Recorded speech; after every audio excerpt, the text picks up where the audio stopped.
take your seats.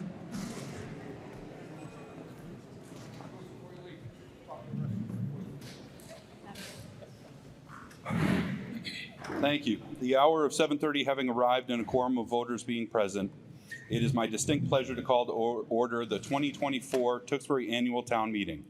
My name is Dustin Weir, and I am privileged to serve as town moderator this evening. Let the record show that a properly served and returned warrant is in possession.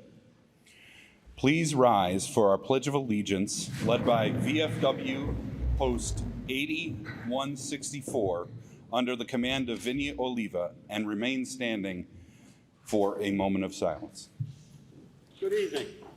Please face the flag of our nation and recite the Pledge of Allegiance.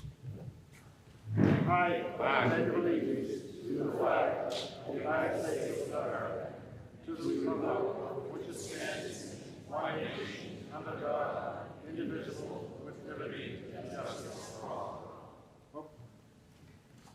Thank you. Thank you. Please join me in a moment of silence respecting the loss in the last year of members of our community.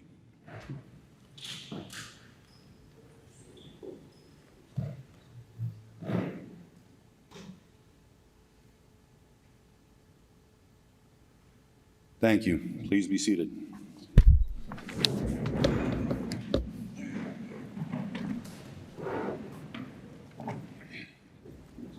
Welcome to the Tewksbury Annual Town Meeting. As we begin our meeting, I want to take a moment to talk about the ground rules.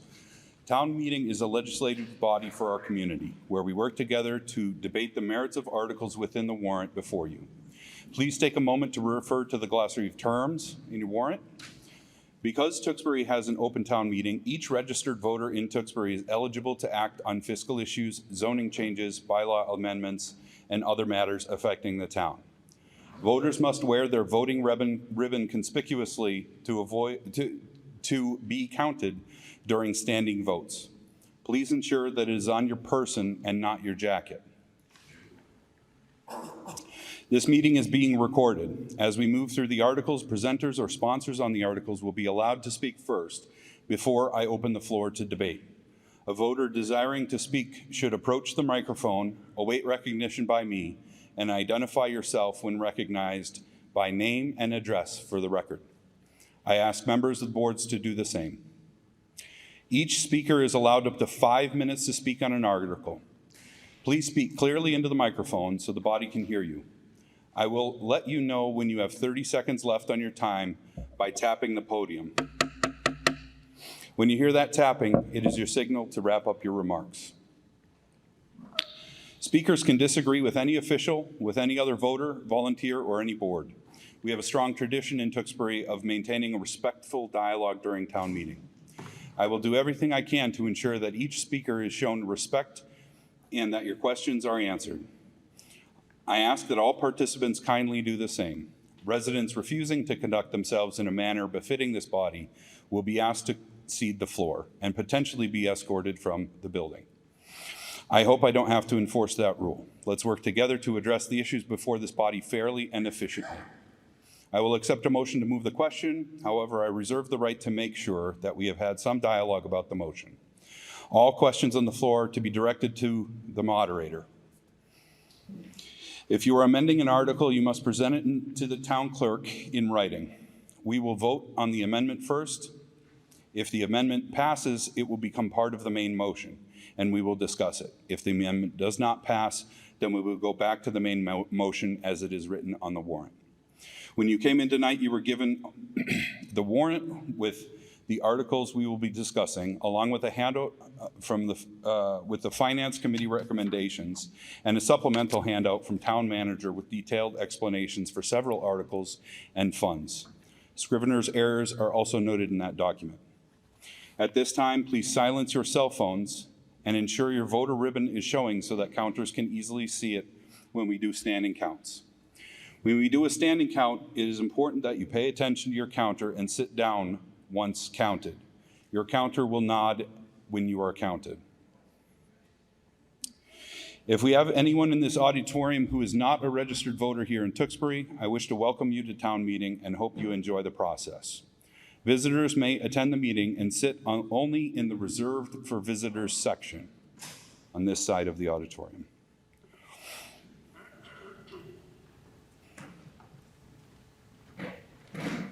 Excuse me. Media may sit in the visitors section or at the press table. For all of you that attend faithfully, I thank you for your continued presence this evening and your commitment to and involvement in this community. Sitting up here are the various boards of the town with elected and appointed members, including the Select Board, Town Council, the Planning Board, the Board of Health, Department Heads and Finance Committee, the School Committee, Library Trustees, the Shawshene Technical School Committee, and the Housing Authority.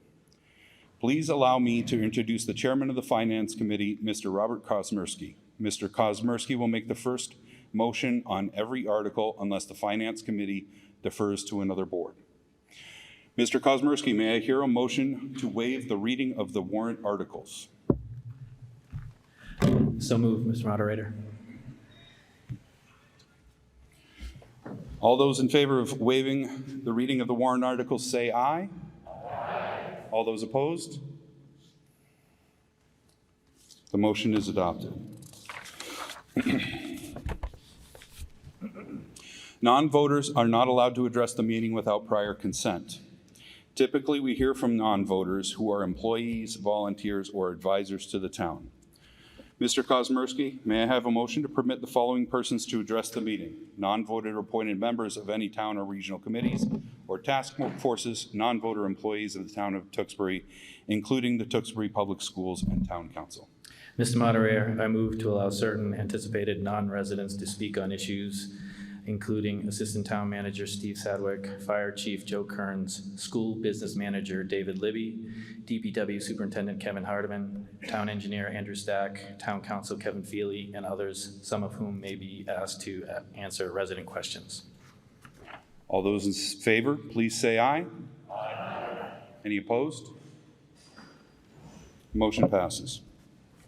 If there are any other non-voters with us tonight, they may only speak upon further motion and consent of the meeting. If you are a visitor to town meeting and would like to speak on an article during the debate, please come to the microphone, introduce yourself with your name and address, and I will hold a brief vote before you begin. Non-voters, if you are currently seated in the voters section, please relocate to the visitors section at this time.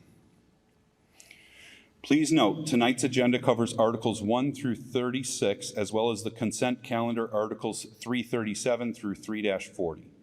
The zoning amendments are scheduled for Wednesday's annual town meeting to be held this Wednesday, May 8th at 7:30 after the special town meeting at 7 o'clock.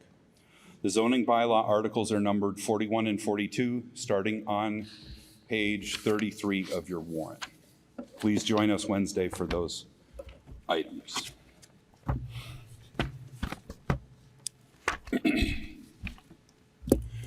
Article 1. The annual town election was held on April 6, 2024. 3,313 voters representing 13.4% of registered voters cast ballots on the election. Elected this year were James Mackey and Eric Ryder to the Select Board, Bridget Garabedian and Christopher Moncada to the School Committee, Vincent Fratalia to the Planning Board, George Ferdinand, Peter Miller, and Christine Janczak to the Board of Health, Christopher Castiglione and Bonnie Page to the Board of Library Trustees, John Deputat to the Housing Authority, and Robert Hutchins to the Shawshene Valley Technical High School Committee. These town officers were chosen during the election. The town meeting does not vote on Article 1. Article 2. To see if the town will vote to fix the salaries of several elected officials for the fiscal year 2025. Mr. Kosmersky, may I have the first motion on the articles? The Finance Committee moves to adopt Article 2. Thank you. Do I see anyone rising to debate Article 2?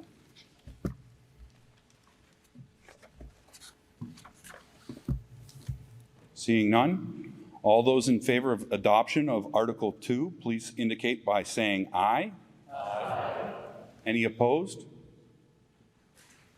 Article 2 is adopted unanimously.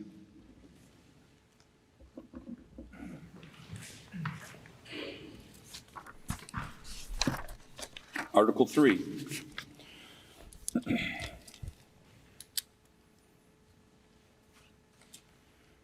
This brings us to the 4 articles on the consent calendar. Mr. Kosmersky, do I have a motion on the consent calendar articles? Yeah. The Finance Committee moves to adopt Articles 3-37, 3-38, 3-39, and 3-40. Thank you, Mr. Kosmersky. I will call out the numbers for the articles one by one.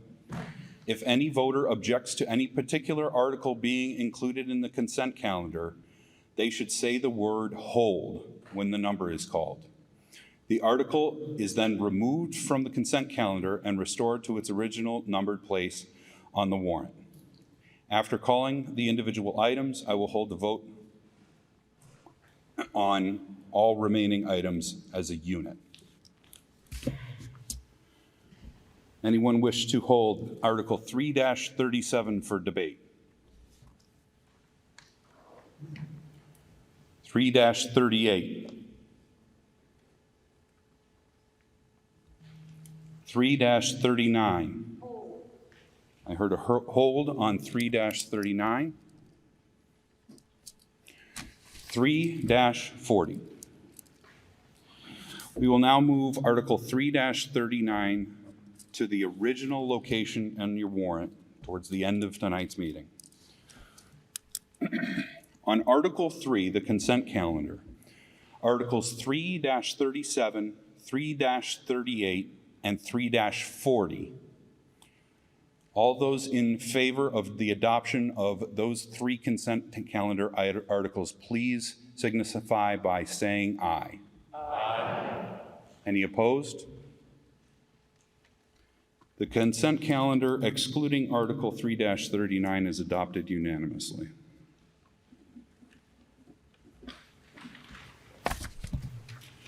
Article 4. The Finance Committee moves to adopt Article 4, raise and appropriate $137,954,319 for the purpose of the article. Thank you, Mr. Kosmersky. Article 4 on page 7 of your warrant contains our proposed annual budget. For expedience of debate, I will read the titles of each section in order. If anyone wishes to debate the contents of a particular section, please reply "debate" when the title is read. We will then debate the sections in order. When the debate on all sections is concluded, we will proceed with amendments and vote on Article 4. Again, if you wish to debate any of these sections, please yell "debate" when I call the section. On page 7, General Government. Finance Department, page 8. Community Services, page 9. Council on Aging, page 10. Facilities, page 10. Library, page 10. Pages 10 and 11, Planning and Development. Public Safety. School Departments on page 12. Department of Public Works, pages 12 and 13. And unclassified. I hear debate on unclassified on page 14. Okay? Only hearing debate called for the unclassified section on page 14, I will now open the floor to debate. Do I see anyone rising to make any points? Yes, sir. Please introduce yourself with your name and address. It's working? Hear you. Charlie Anzoni, 180 Mitchell G Drive. Basically, my question, I went through all the material, and I didn't see anything, how much as far as this is going to increase my taxes.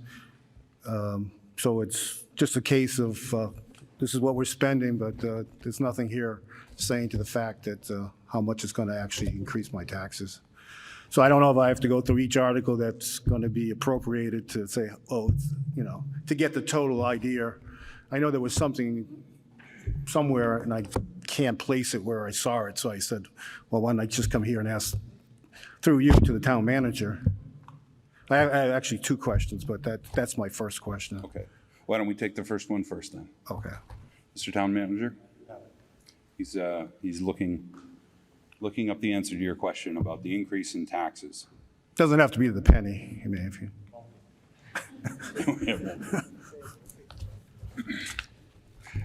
While we wait, would you like to state your second question or just wait? I guess my second question would be the finance committee, and I mean, try to take me seriously, even though it's not really a serious question. What would it take to get a tax decrease?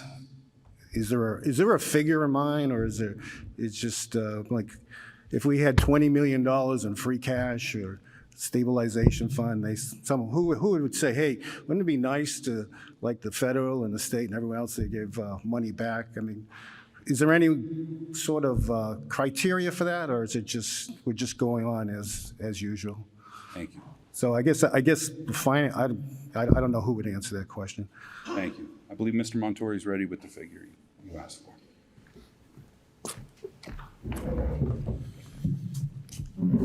I can answer both those questions. Great, if that's thank okay you. with you. In regard to the tax increase, with the value staying the same and with the shift staying the same, the average home would see an increase of $239. I wish. And that's based on, 239. what's the, I'm sorry, I don't mean to interrupt, but what is the figure that they base the assessment That's of on house? the, Could you restate the question to me just so I could hear it clearly? Which question, the first one? The follow-up question. The follow-up question, as far as what would it take to get a tax decrease? I mean, has that ever been thought of, I guess, is what I'm thinking? so the figure's based on an average home of $602,000. Is that just the town budget, or does that include all appropriations? That's the general fund budget that you're voting on right now. Okay, thank you. In regard to a tax decrease, in order to have a tax decrease, you're going to have to not increase the levy limit and actually cut the levy limit to see any type of tax decrease. And to do that, you're going to impact, it's going to be close to $3 million, not raising the levy, and then whatever you would like to reduce it by. And you're going to impact all of your town services. And if you go on and look at the budget presentation that was made in January, we list the areas that really cannot be cut out of the budget. Areas such as health insurance, retirement assessment, debt service, our property and casualty insurance. We list a fair amount of items. And we come down to a few $1 million in discretionary funds that can be reduced. And even if you cut all of those out, which would again impact services on the town and school side, you're still not going to get to a tax decrease. So for a tax decrease, it'll be significant cuts within this budget and within town services. I guess my question was not to cut the budget, but where you have free cash and stabilization, where you, Yep. it was like $18 million and everyone gets a piece of the pie Sure. except So the taxpayer. we do have approximately $18 million in the stabilization fund. We're using a significant amount at this town meeting for capital improvements to bring it down to approximately $11 million. The problem is when you use free cash or the stabilization fund to reduce your taxes, that's for 1 year. Then the following year, you need to raise that amount you reduced it by back, plus the increase of 2.5%. So your increase in taxes in that next year is a lot larger than it would have been if you did incremental increases every year. Okay, thank you. Thank you. Do I see anyone else rising to debate on Article 4? The budget. Seeing none, we'll do a voice vote. All those in favor of adoption of Article 4, please signify by saying aye. Aye. All those opposed? I heard no votes in opposition. Article 4 is adopted unanimously.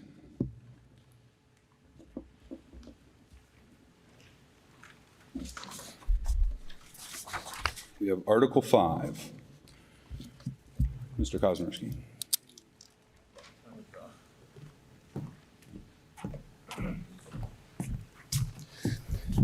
Mr. Moderator, I would move that Article 5 be withdrawn. The town manager, has moved to withdraw Article 5. All those in favor of withdrawal of Article 5, please signify by saying aye. Aye. Any opposed? Article 5 is withdrawn unanimously.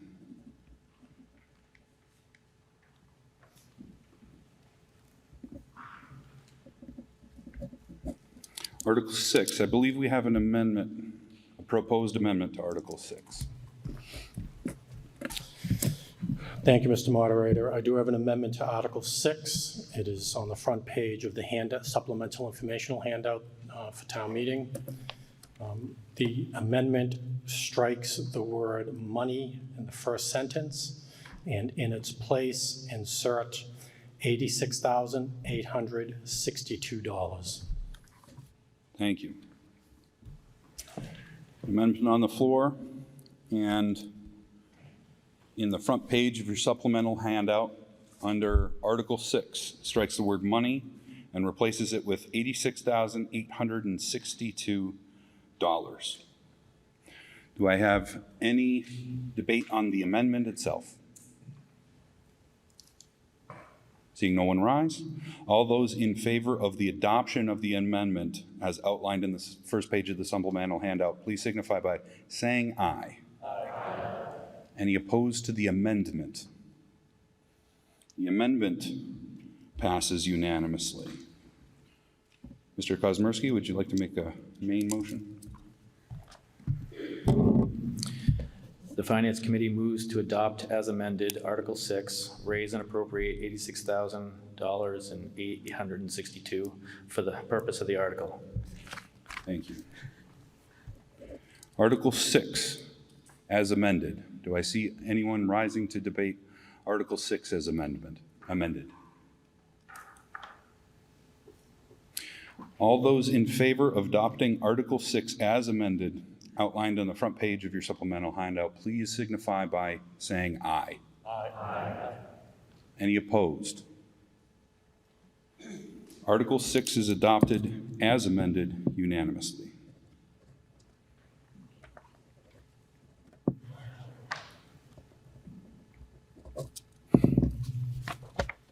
Article 7. Mr. Manager.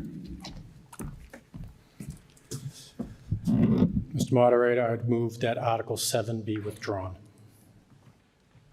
Motion to withdraw Article 7. All those in favor of withdrawal of Article 7, please signify by saying aye. Aye. Any opposed? Article 7 is withdrawn unanimously.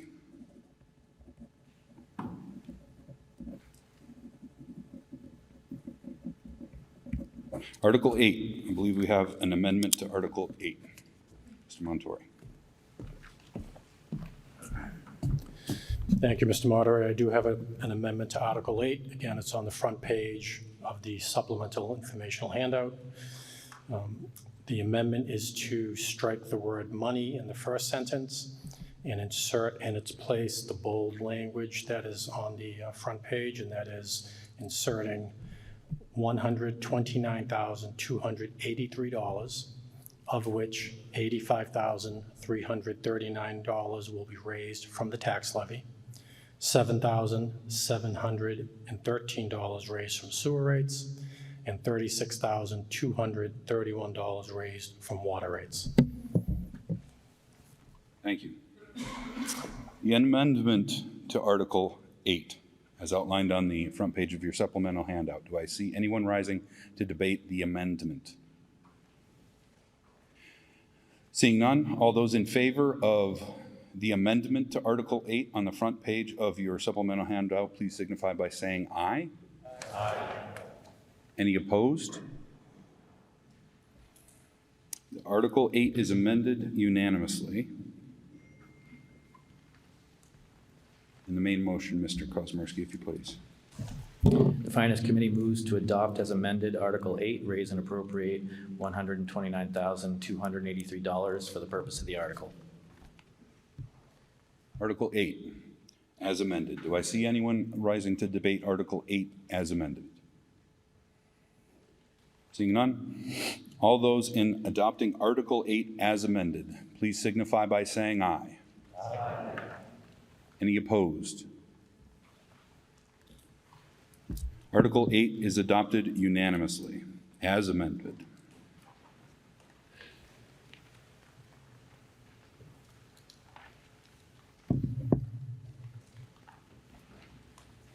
Article 9. The Finance Committee moves to adopt Article 9, raise and appropriate and transfer from available funds $7,152,397 for the purpose of the article. Do I see anyone rising to debate Article 9? Seeing none, all those in favor of adoption of Article 9, please signify by saying aye. Aye. Any opposed? Article 9 is adopted unanimously. Mr. Kosmarski, Article 10, please. The Finance Committee moves to adopt Article 10, raise and appropriate $8,744,543 for the purpose of the article. Thank you. Any debate on Article 10?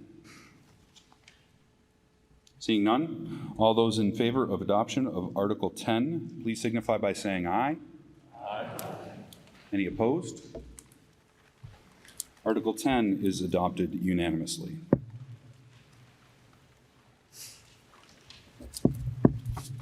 Article 11, if you please. The Finance Committee moves to adopt Article 11, raise and appropriate $722,225 for the purpose of the article. There is a Scrivener's error in Article 11.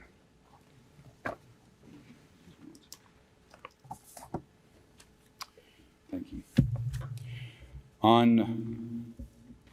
On the table, the third column, under projected stormwater revenue, you see the first column says FY23 collected in the title.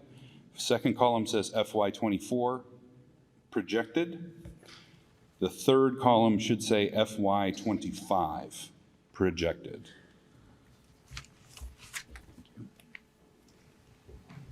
Okay, Article 11. Anyone rise to debate Article 11? Seeing none. All those in favor of Article 11, please signify by saying aye. Aye. Any opposed? Article 11 is adopted unanimously. Article 12, please. The Finance Committee moves to adopt Article 12, raise and appropriate $424,523 for the purpose of the article. Thank you. Again, there's a similar Scrivener's error on the line projected cable TV revenue, about 2/3 of the way down the table on the third column. Again, it should say, going left to right, FY23 collected, FY24 projected. Third column should read FY25 projected. Thank you. Anyone rising to debate Article 12? Seeing none, all those in favor of adoption of Article 12, please signify by saying aye. Aye. Any opposed? Article 12 is adopted unanimously. Article 13, please. Finance Committee moves to adopt Article 13, transfer $1,354,223 from the stabilization fund for the purpose of the article. Thank you. Any debate on Article 13? Please rise. Yes, ma'am. Again, please introduce yourself, name, and address, please. Meredith Chase, 19 Park Ave. I was just wondering, I don't know if this is information we'd have available right now, where it says police department upgrades, I was wondering if we knew specifically what that was referring to. Mr. Montori.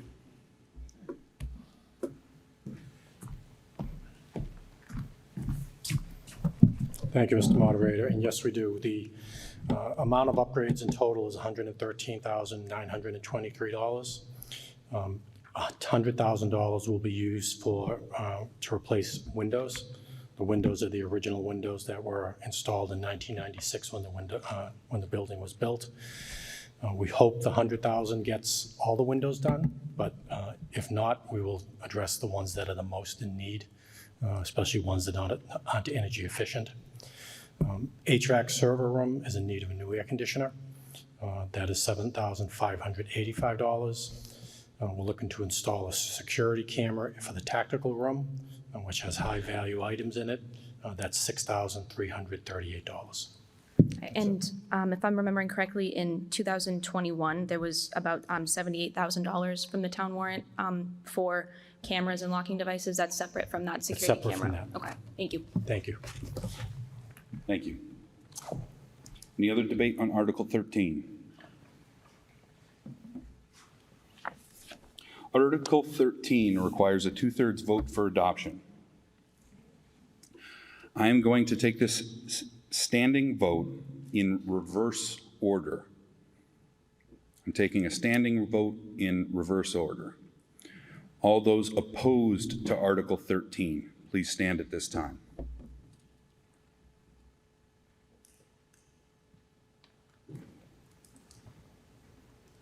See nobody rising. All those in favor of Article 13, please stand at this time.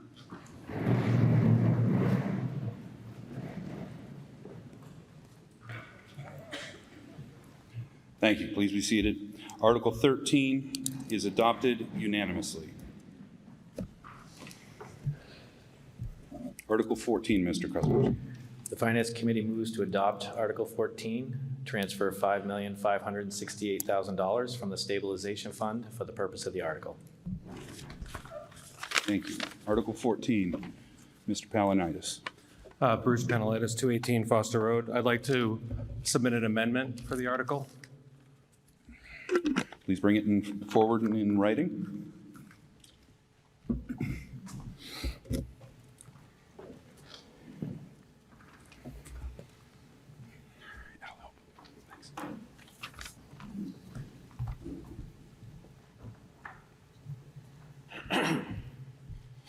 Thank you. Article 14, the amendment to Article 14. Pull this up.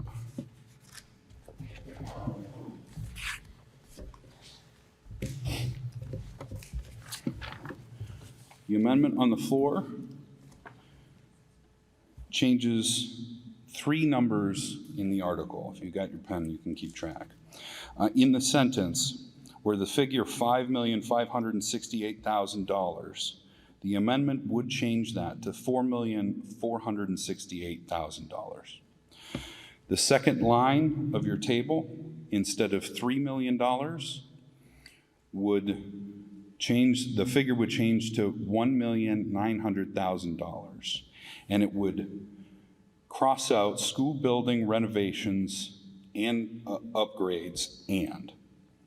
So the second line of the table would simply be left HVAC installation, Ryan HVAC installation, excuse me. So no more school building renovations and upgrades, and it would be Ryan HVAC installation only for the sum of $1.9 million. The total school department figure would then change to $4,468,000. Okay, Mr. Palinitis, if you'd like to speak on the amendment, please. Yeah, I would. Thank you. So first, let me say that 7 of my 10 boys went through the Heath Brook. I have fond memories of that school.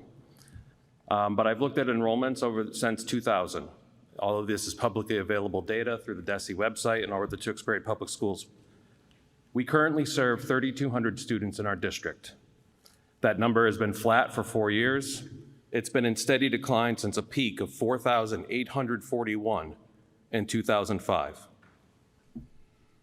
Current projections suggest that we'll stay at around 3,200 for the coming years.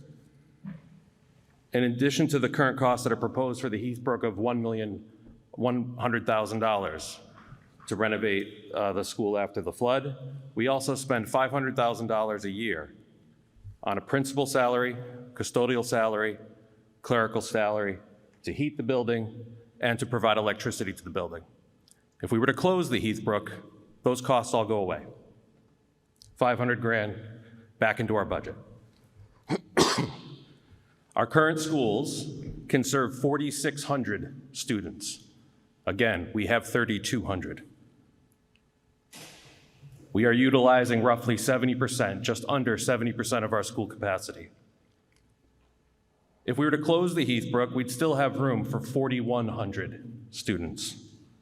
That would still mean we're only utilizing 78% of our school capacity. Currently, excuse me, only the center school is at capacity. It's a new school, it makes sense to fill it up. It is at 97%. The Heathbrook, 62%. The Dewing, 65%. The Ryan, 62%. The Wynn, 65%. And the high school is at 65%. Next year, this building will have less than 700 students in it. It was built for 1,100. This is also, it's been said that this is about kids choosing to go somewhere else for high school. That is not accurate. If you go through and look at the first grade enrollments for the last 25 years, if you look at the average of the first graders from 2000 to 2004, that was 402 kids that would enter our first grade during those years, average. That average for the last 5 years was 257 kids. This is not about the high school. This is about the number of kids in our community are much lower than it used to be. As I mentioned, in addition to this amendment saving us, or at least us choosing not to spend $1.1 million from our stabilization fund, it would save $500,000 if we were to close the Heathbrook. We could actually close the Heathbrook and the Dewing, move the 8th grade to this building tomorrow, and still have room in our schools. I'm not proposing that, but I'd support it. That'd be about $1 million a year we'd save in operations costs. So that is the purpose of the amendment. Thank you. Now, we are debating and discussing the amendment to the article, which removes approximately $1.1 million out of the second line and adjusts the totals and titles accordingly. Do I see anyone else rising to speak on the amendment?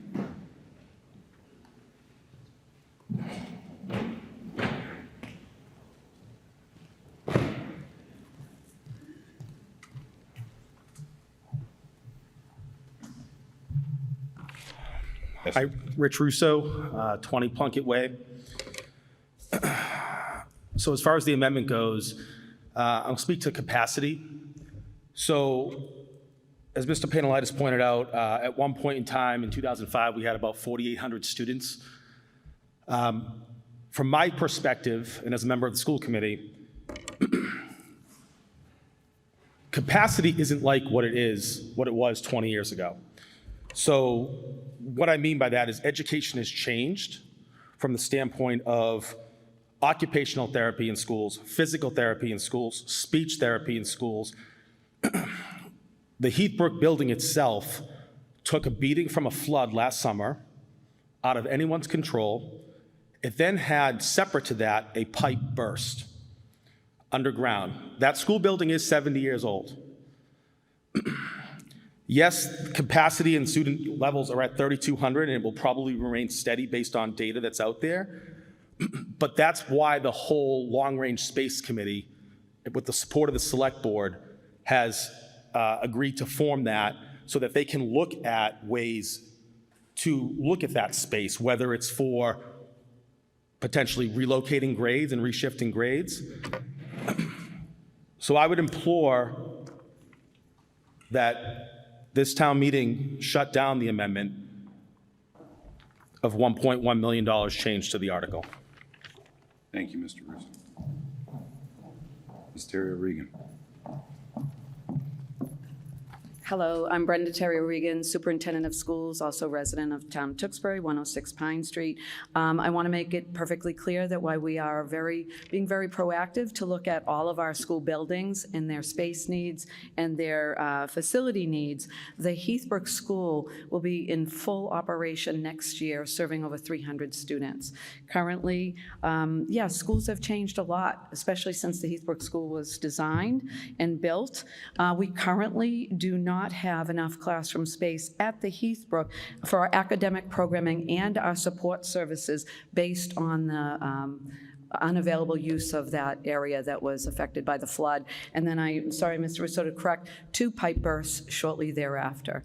What we are looking at is to be able to continue using that Heathbrook School until the School Facility Space Study Committee makes a recommendation. Again, in the foreseeable future, we need full operation of the Heathbrook. I rise in opposition of the amendment and hope that we're able to bring the Heathbrook back to its operating status for all of our students that go there. If I can also just talk about the reconfiguration that the School Facilities Study Committee will look at. Even this high school, while under-enrolled from initial capacity, programs have changed since we built this school. In all of our schools, we have STEM programs, STEAM programs, a much more additional special ed support services and room needs in our schools. Just last year, we developed a parallel special ed preschool program at our Heathbrook School to mirror what we do at our Dewing School. That space need was brought over to the Heathbrook, and it will still need to exist next year. So I think that it would be wise for our space planning committee to really look at the needs, but in the meantime, we do still need to send students to the Heathbrook School. Thank you. Thank you. Mr. Palinides? Mr. Moderator, I'd like to just directly rebut some of what was just said. We don't need to send kids to the Heathbrook. We choose to send kids to the Heathbrook. The Ryan School at one point had 840 kids in it. Now, I don't want to see that number again either. It currently has 497. The Wynn School had a max of 828. Again, not a number I want to see. It only has 520 in it. This is not about need. This is about the fact that we all knew we were building the center school. We all voted to pay for the center school. We continue to pay for the center school. We all knew it was coming. Why are we doing a space committee now? Why wasn't that work done before the center school opened? This is about being prepared for what's coming and for planning. And I understand the changes in the academic setting. I manage approximately 1 million square feet of research labs, college lecture halls, and other similar spaces. I understand the current academic needs. We don't need space for an extra 1,400 kids when we serve 3,200. Thank you.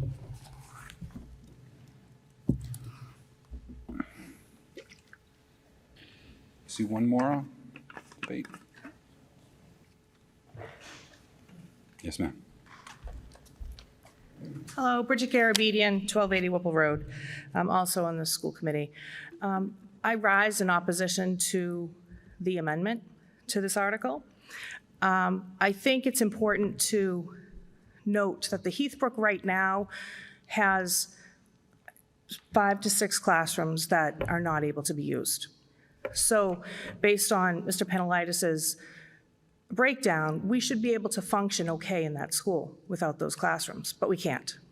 We have art teachers on carts, music teachers on carts. We have classrooms on, in unconventional spaces. So that's a good test to see, could we actually live without those classrooms? So we already know we can't. It's a challenge. We are looking for this one-time funding to support our students, to recognize and support our teachers and staff so that their working conditions are acceptable. There's no heat in that side of the building at this point. So this is something that is important. For us to move all of these grades for the fall of next year is just not doable. The smart thing to do is to rely on this committee that's been formed to then inform the school committee, the superintendent, the business manager, the town manager, and the select board as to what the appropriate way for us to move forward is. And that might be that we expand our programming. So to say that we don't need that space now, perhaps that's true. Let this committee do its work. We could expand our programming. We could offer those wings for use as a rental for another educational opportunity. We could expand programming that we have now. And I would advocate for that, to be quite honest with you, as a resident of town. So I rise in opposition of the amendment, and I ask others to please support the article as it was written. Thank you. Thank you, Ms. Garabedian. Mr. Kratman. Mark Kratman, 101 Merrimack Meadows Lane. I rise in opposition to the amendment. We're putting a plan together. The select board and the school committee are working together hand in hand on trying to figure out the future of this town and what we need for schools. Yes, the schools are pretty old, and some of the areas are not being utilized to their best. But I remember my children being in classrooms in a school that's closed now, and listening how my child was in a room where there was radon and there was other areas and all kinds of things that some of the nightmares we've gone through. We have two schools that are closed right now, and we're trying to figure out what to do with them. If we close those two schools down, right now, the residents, if we took them down, the residents are on the hook for a little over $4 million just to tear down the schools and have an empty lot. That does not build you a park, that does not build you anything. That's $4 million to make an empty lot. I trust in our school committee, I trust in our superintendent, I trust in our planning that they will go out, they'll look at the needs of the children, we'll come up with a plan, and then we can build something for the future. Shutting something down and just to have an empty school or to relocate them without a plan of what we're going to do or financing of what we can do with the school, I think that's the whole reason of putting together a committee. And I trust that they are putting the children in the best locations and giving them what they need. They may not be to capacity, but I don't want schools to be at capacity. I do not want something at 90%, 100%, where the schools are, the children may not be getting the attention that they need. And there's a lot of different needs in what we have in our community. So I just want to make sure that the schools are getting what they need, what they deserve, and our children get what they deserve. I commend Mr. Panelitis for trying to save us money, but I think focusing on the schools at this time is not probably the best way to save money at this time. But that's my opinion. Thank you. Thank you, Mr. Kratman. Yes, sir. Jonathan Champa, 21 Susan Drive. I rise in support of the article, support of the amendment to the article. Heathbrook is 70 years old. Based on Mr. Panelitis' math, which I trust, we would be at 78% capacity after closing the Heathbrook. To close the Heathbrook now, with the end of the school year coming, would be very disruptive. Nobody would deny that. Looking ahead, when we've done long-range planning, space planning, and ultimately, I believe that what they're really looking to see, one of the options on the table will be, do we need a new K and 1 elementary school to combine the Dewing and the Heathbrook? The studies in the past have come back and said that the services and the mechanical plant and the facilities are beyond their useful life, and repairing any further at this point would be throwing good money after bad. I believe what Mr. Panelitis is saying is we're at that point. He's not criticizing how we got here, but it's fair to say that it's possible that if the long-range planning committee said we want to go to the MSBA and ask for money to offset the cost of a new K-1 townwide elementary school, the first site we're going to look at is the Heathbrook site. It was under consideration for the Center Elementary School. I don't recall exactly, but it was either the runner-up or it was definitely in the final considerations. So if we were to do that, we would be relocating the Heathbrook student population to other facilities anyway. So if the plan would be to build this school 3 years, 5 years, 6, 7, 8, 10 years down the road, how much more money would we have to put into the Heathbrook to keep it running just to get to that point? Could that money be used to facilitate the moves, further upgrade and provide better services in the other remaining schools? I understand that there would still be a cost probably to keep the building from falling into disrepair or, looking abandoned. And I do appreciate the support from the school committee, superintendent. I'm sure the business agent has strong feelings about it as well. I've worked with them and respect them a tremendous amount. The disruption of this and the shock value of it is probably very difficult to digest here at town meeting, but Mr. Panelitis has a point that we really need to consider if we're back here again next year, or if we're here in October looking for more money to put into the Heathbrook School because it's in disrepair and it's past its useful life. So I think Mr. Panelitis is just saying the thing that nobody wants to say, which is we might have already passed that window. So when do we sit down, or when do we take a good look and say, there's not worth putting any more money into this facility, we should start looking at other options? Thank you. Thank you. Mr. Russo. Rich Russo, 20 Plunkett Way. So like my friend Mr. Kratman's set up here, the Long Range Space Committee has been formed, and the plan with that committee, although it has not officially met yet, but once they do start meeting, I know that the intention with that is to be sort of wrapped up by this time next year, so that if anything additional needs to be put in front of town meeting in the form of a warrant article, that can be done in due time. Now, with that being said, regardless of how we got here, at the end of the day, the Heathbrook, regardless of where it stands today and how we got here with that, those repairs are still going to be worked on from the sense of the insurance company.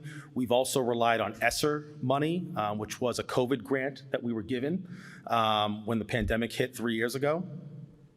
And then we've also sought out other grants and rebates that also would be coming back to the school department.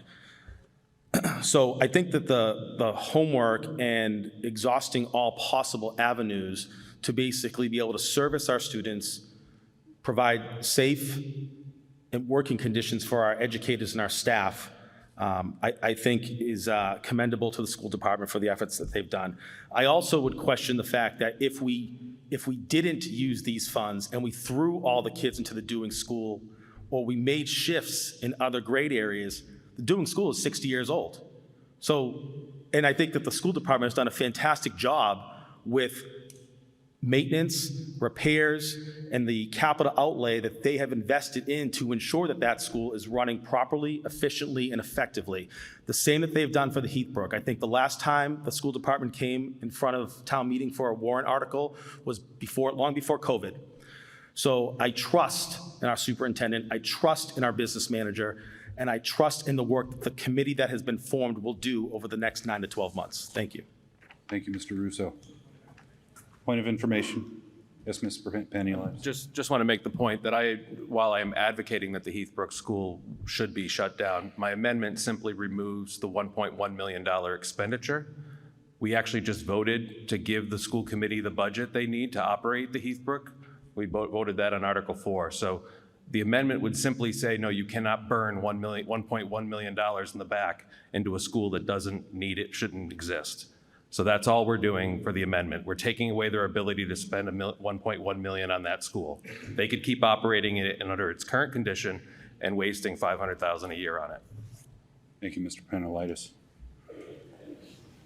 Mr. Russo, you do have we'll allow a rebuttal. I would like to move the question soon, please. No problem. Thank you, Mr. Moderator. So just in contention to that point, so you're correct, Mr. Panelitis, the budget was approved. But if we use the funds in the budget that was allocated this evening and passed this evening, the Heathbrook School will continue to operate, and therefore we will be taking capital outlay money that the school department has already allocated to provide safety for our students. We have a down intercom system at the Dewing School. We have weak phone service in the Dewing School. We have capital outlay money assigned to that. So if we choose not to spend that money for those things, to provide those funds for now the Heathbrook thing so that we can provide safety for our students and safe working conditions for our educators and staff, we're taking from one to pay for the other.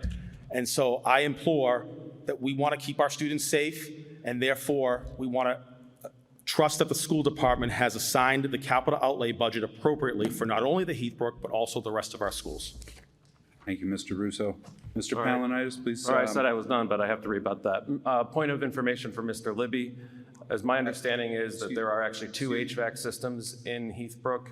The one we're talking about serves those greenhouse rooms that are the area that was flooded. Is that correct?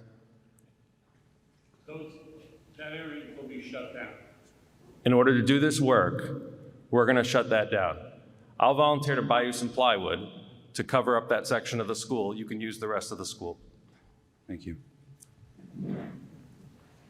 Okay, seeing no one rise to debate the amendment on Article 14 currently, I will move the question. Again, the amendment to Article 14 removes approximately $1.1 million from the second figure. So in the title, the $5,568,000 will move to $4,468,000.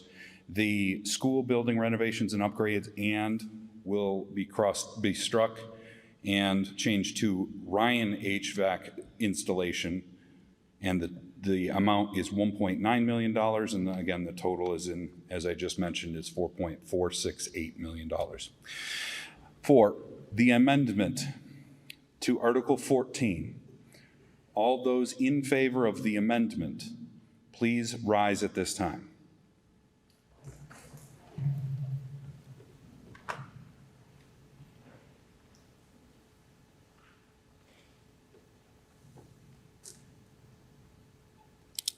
Thank you.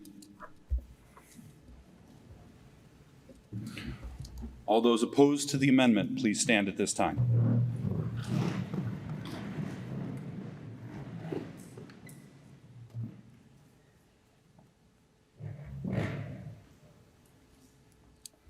Thank you. Please be seated. To be adopted, the amendment requires a simple majority. It does not meet that threshold. The amendment fails. We will move back to Article 14 as originally detailed in your warrant. Article 14, as detailed in the warrant. Is there anyone who wishes to debate Article 14? Would you please come to the microphone, if you would? Thank you. I just have a question, if I may be educated on Article 14. If you could state your name and address for the record. I'm sorry. My name is Laura Kaplan. I reside at 11 Lanaka Road in Tewksbury. Thank you, Ms. Kaplan. And I just want to be educated. When we voted for the amendment and against it, don't we use the counters instead of just standing and counting? I'm just curious when it's used and when it isn't. It's up to my judgment call. Okay. On how we approach the counts. Okay. And so if you feel that the count for a majority was incorrect and we have, I believe it's 5 concurrents from the members of this body. We can do I'd be happy to move to an actual count, even though I did take it standing. It was my Well, if judgment. everybody else is acceptable to that, I would appreciate that, yes, thank you. Okay, there's one. Any who concur with Ms. Kaplan that we should do a actual count of the amendment on Article 14? Please raise your hand at this time. I only see one other, which does not meet the required 5 calls for a recount. So could I ask, what was the yes and what was the no? I judge it to be 19 in favor of the amendment, 60 in opposition. 60? 6-0, yes, ma'am. Okay, so we have an attendance of 79 people at tonight's meeting that represent our community. Okay, thank you. Thank you. It does not imply, to clarify, it does not imply the attendance. That's approximately how many heads I counted standing. Okay, Article 14. Okay, Article 14 requires a 2/3 vote for adoption. I'm going to take the standing vote in reverse order. Again, reverse order, so I can get a head count and decide whether or not we're going to do the counters. All those opposed to Article 14, as originally detailed in the warrant, please stand at this time.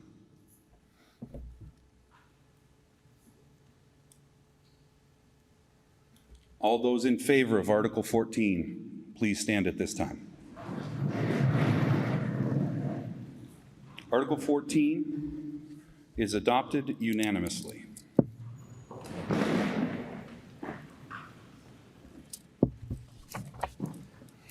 Article 15, Mr. Kosmierski. The Finance Committee moves to adopt Article 15, transfer $525,000 from the Sewer Enterprise Fund retained earnings for the purpose of the article. Thank you. Article 15, do I see anybody rise to debate Article 15?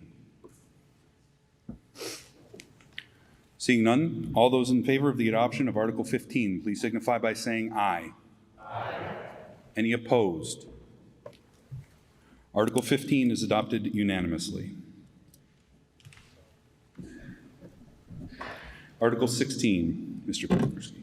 The Finance Committee moves to adopt Article 16, transfer $625,000 from the Water Enterprise Fund retained earnings for the purpose of the article. Article 16. Anyone rising to debate Article 16? Seeing none, all those in favor of the adoption of Article 16, please signify by saying aye. Aye. Any opposed? Article 16 is adopted unanimously.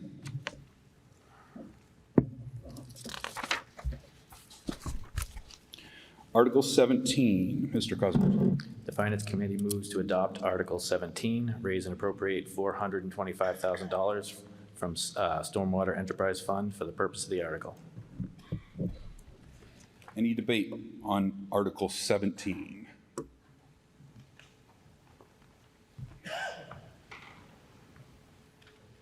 Seeing none, all those in favor of adoption of Article 17, please signify by saying aye. Aye. Any opposed? Article 17 is adopted unanimously. Article 18, please. The Finance Committee moves that the town hereby appropriates the sum of, sorry. Let me start over. The Finance Committee moves that the town hereby appropriates the sum of $5,400,000 for the cost of installing and replacing water lines in the town and for the payment of all costs incidental and related thereto, and that to meet this appropriation, the town treasurer, with the approval of Select Board, is hereby authorized to borrow said sum under and pursuant to Chapter 44, Section 8, parentheses 5, of the Massachusetts General Laws, or pursuant to any other enabling authority, and to issue bonds or notes of the town therefore, any premium received by the town upon the sale of any bonds or notes approved by this vote, less any such premium applied to the payment of the costs of issuance of such bonds or notes, may be applied to the payment costs approved by this vote in accordance with Chapter 44, Section 20 of the general laws, thereby reducing the amount authorized to be borrowed to pay such costs by a like amount. Thank you. Article 18. Do I see anyone standing to debate Article 18? Seeing none. Article 18 requires a 2/3 vote for adoption. Again, I'm going to take this vote in reverse standing order. All those opposed to Article 18, please stand at this time.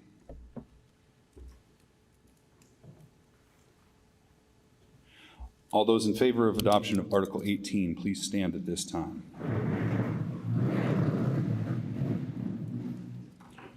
Article 18 is adopted unanimously. Article 19. All right. The Finance Committee moves that the town hereby appropriates the sum of $1,500,000 for the cost of purchasing and installing water meters and/or water meter components in the town, and for the payment of all costs incidental and related thereto, and that to meet this appropriation, the town treasurer, with the approval of the select board, is hereby authorized to borrow said sum under and pursuant to Chapter 44, Section 8, parentheses 6 of the Massachusetts General Laws, or pursuant to any other enabling authority, and to issue bonds or notes of the town therefore. Any premium received by the town upon the sale of any bonds or notes approved by this vote, less any such premium applied to the payment of the costs of issuance of such bonds or notes, may be applied to the payment of costs approved by this vote in accordance with Chapter 44, Section 20 of the general laws, thereby reducing the amount authorized to be borrowed to pay such costs by a like amount. Thank you, Mr. Cosmers. Article 19, the executive summary has a scrivener's error I would like to highlight. The executive summary should state, this article authorizes the town to borrow funds for the cost to replace water meters and/or water meter components in the town.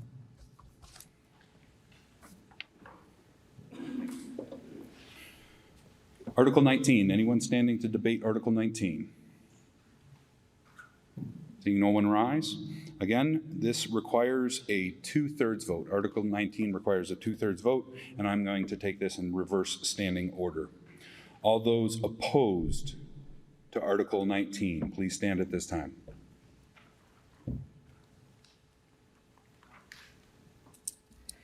All those in favor of Article 19, please stand at this time. Thank you. Be seated. Article 19 is adopted unanimously. Article 20, please. The Finance Committee moves to adopt Article 20, transfer $36,283 from bond premiums for the purpose of the article. Thank you. Any debate on Article 20? Seeing none, simple majority by voice this time. All those in favor of Article 20, please signify by saying aye. Aye. Any opposed? Article 20 is adopted unanimously. Article 21, please. Finance Committee moves to adopt Article 21, appropriate $500,000 from Community Preservation Fund Open Space Reserve for the purpose of the article. Thank you. I see some debate on Article 21. Yes, sir, please state your name and address. Thank you, Mr. Moderator. Tom Brancho, 30 Susan Drive. I'm also the chair of the Open Space and Recreation Plan Committee in town. I'd like to stand to support this article. I just wanted to introduce the committee, which is charged with by the Select Board to champion the Open Space and Recreation Plan in town, which is also part of the town plan. If you aren't familiar with our committee, we're in place to champion the town plan and preserve and protect spaces. This particular article develops the land at Chandler Wellfields. This is the largest town-owned, resident-accessible space in town. It spans more than 120 acres of marshland and woodland. It's home to many animal and plant species, and the Heath Brook runs through the center of it. This new boardwalk will result in a loop trail approximately 2 miles in length, which gives walkers a full view of the beautiful marshland in Heath Brook. Phase 1 of the trail development finished last summer with the installation of a new bridge which crosses Heath Brook. If you hadn't had the chance to go see it, I suggest you go check out the new bridge to get a feel for what these new boardwalks can do for the space. I think it's important to preserve and develop what remains of our open spaces to continue to offset the impact of further development in town and give our residents the opportunity to enjoy outdoors right here in town. So I urge you to vote yes on the article so we can continue to preserve our open spaces for generations to come. Thank you. Thank you, Mr. Brancho. Any other debate on Article 21? Yes, sir. Please state your name and address. Charlie Anzoni, 180 Mitchell G Drive. Just a point of interest, I don't see anywhere in the document saying the CPA fund. I know the percentage that we do is 3%, and the state gives us a certain amount, and that, last I heard, that was down to like below 20% that we were getting. When we originally started this program, it was up near 70%, I believe, but I don't see anywhere in the documentation there's any information stating what portion the state is giving us towards this fund. Is it all just taxpayer money now? I don't know who to direct that to. I'll direct that to the moderator who appears to be preparing to speak. Or, sorry, the manager. I'm the moderator. Mr. Montori. Thank you, Mr. Moderator. The percentage each year fluctuates. We are receiving money from the state. This year will be around 18%. It will be below 20%. Previous years, we've been in the low 20%. It's gone as high as 30%. It fluctuates every year, but we are Do you receiving. have what that figure, what the taxpayers are paying towards what the state is paying on? Just roughly, I mean, is it like at 1 million we're putting in and they're putting in, 100,000? Yeah, so the revenue, give me 1 minute, I can get you that exact. And if you would please direct your comments towards me. We want to avoid getting into a back and forth with any of the committee meetings. We got your question. Okay, Thank got you. you. Thank you. Got you. And for reference, the Article 21 is a $500,000 appropriation. That is the contents. Mr. Montour. So just to give you an idea, the surcharge that the taxpayers. I'm just having a hard time hearing you. Yeah, so the surcharge in FY23, which is the taxpayers' amount, was approximately $1.2 million. The match was $257,819. It was approximately 21%. Okay. So we average a little over $1 million in the surcharge, and the state is little over 200 to 300 on average. Okay, fine, great, thank you.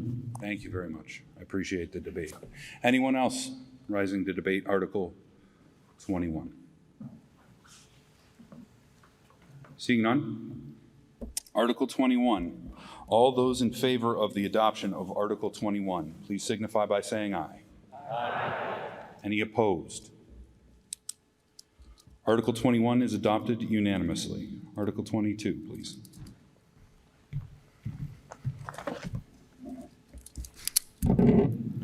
The Finance Committee moves to adopt Article 22, appropriate $30,000 from Community Preservation Fund Open Space Reserve for the purpose of the article. Any debate on Article 22? Sir, are you coming to debate? Okay. Want to make sure you're headed up there, not the podium. Anyone else? Okay, Article 22. All those in favor of adoption of Article 22, please signify by saying aye. Aye. Any opposed? Article 22 is adopted unanimously. And thank you for helping with the pledge. Article 23, Mr. Cousins. Finance Committee moves to adopt Article 23, appropriate $200,000 from Community Preservation Fund undesignated reserve for the purpose of the article. Article 23, any debates? Seeing none, all those in favor of Article 23, please signify by saying aye. Any opposed? Article 23 is adopted unanimously. Article 24, Mr. Kosmierski. The Finance Committee moves to adopt Article 24. Any debate on Article 24? Seeing none, all those in favor of the adoption of Article 24, please signify by saying aye. Aye. All those opposed? Article 24 is adopted unanimously.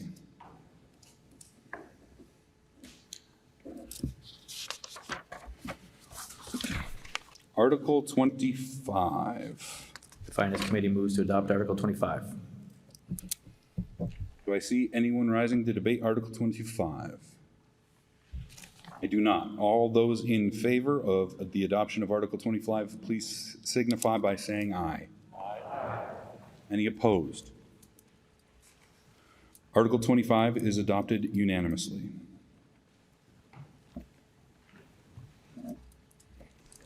Article 26. Finance Committee moves to adopt Article 26. Any debate on Article 26? Seeing no one rise, all those in favor of the adoption of Article 26, please signify by saying aye. Aye. Any opposed? Article 26 is adopted unanimously. Article 27, please. The Finance Committee moves to adopt Article 27. Any debate on Article 27? Seeing no one rise, all those in favor of adoption of Article 27, please signify by saying aye. Aye. Any opposed? Article 27 is adopted unanimously. 28. The Finance Committee moves to adopt Article 28. Any debate on 28? Seeing no one rise to debate, all those in favor of the adoption of Article 28, please signify by saying aye. Aye. Any opposed? Article 28 is adopted unanimously.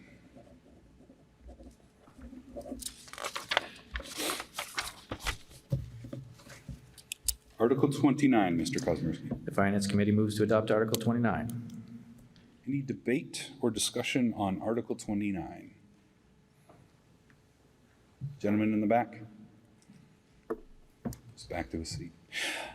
Seeing no one rise to indicate that they would wish to discuss Article 29. All those in favor of adoption of Article 29, please signify by saying aye. Aye. Any opposed?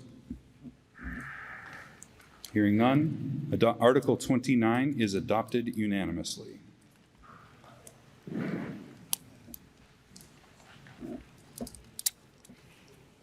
Article 30. The Finance Committee moves to adopt Article 30. Do I see anyone rise to debate Article 30? Yes, Ms. Kaplan. Laura Kaplan, 11 Monaco Road. I would just like to know what are the plans for North Street? Because I haven't been able to attend the meetings. Both of my daughters attended the North Street School, and it's closed. And I was involved at the beginning to see what the plans were for both the Trahan and the North Street. And I wondered if someone from that building committee for those two schools could kind of elaborate what we're going to do with the property. Okay. And that was the North Street School and? Well, You it said only two mentions in this article North Street, Thank you. but it was also, I'm sure later on, Trahan will come up. Thank you. The question is, do we have a current concept of what's happening with the North Street? Mr. Montori. Thank you, Mr. Moderator. The Trahan Elementary School has already been turned over to the care, custody, and control to the Board of Selectmen. This article is strictly for the North Street School. This is strictly for the North Street School. The Trahan has already been turned over to the town. We have, on 2 occasions, sought proposals for reuse of the Trahan Elementary School, and we received none. We have no plans for the North Street School. It'll be a discussion with the Select Board over the next couple of months, but based on people who have gone through the school to determine if they can be reused, the plan most likely would be to demolish both schools and turn both parcels into open space temporarily until someone else has a different plan. But that has not been decided. The Select Board still needs to discuss this. To take down each school, it's $2 million, approximately $2 million per school. So maybe we can find a reuse for one or both, but right now we have no interested parties. So it's going to be a discussion over the next couple of months. Thank you, Mr. Montori. Any other discussion on Article 30? Seeing none. The article does require a 2/3 vote for adoption. So I am going to take this as a standing vote in reverse order, as I have done. All those opposed to Article 30, please stand at this time.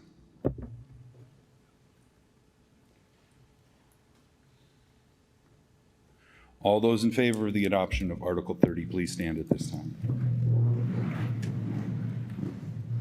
Thank you. Be seated. Article 30 is adopted unanimously. Article 31. Finance Committee moves to adopt Article 31. Thank you, Mr. Kosmersky. Anyone to debate Article 31? Yes, sir. Hi, Charlie Anzoni, 180 Mitchell G Drive. I really don't understand this article. I know they're getting 5% now as it is, and then they return the rest back. I don't know how much they're getting from all districts if this was to pass. And would we have any control of it? We wouldn't, so the money that we wouldn't get back, that we usually get back, we would have to somehow raise that money if we needed that money? Is that, and is there a limit to how much they can put into this fund? Like, we have stabilization funds that, have quite a bit of money in it. And we have control, but my understanding, the only one that has control over this money is their school committee. And I don't know if that's correct. So these are the questions I have about this. And then I know they're out looking for a new school too, so that,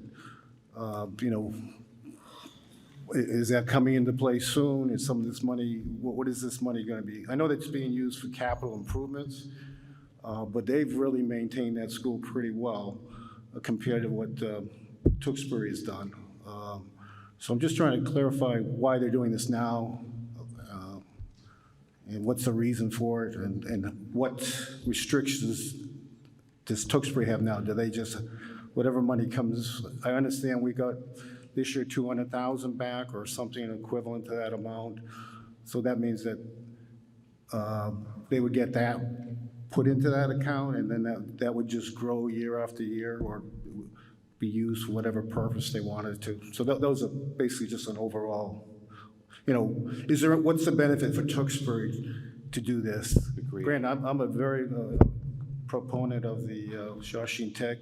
Kudos to them. They've done well and beyond what they have intended to have done. But I just don't understand what this is all about. Thank you. Mr. Montori. Do I have somebody from the Shawshene Technical School Committee that could come to the microphone? The superintendent is not on the list.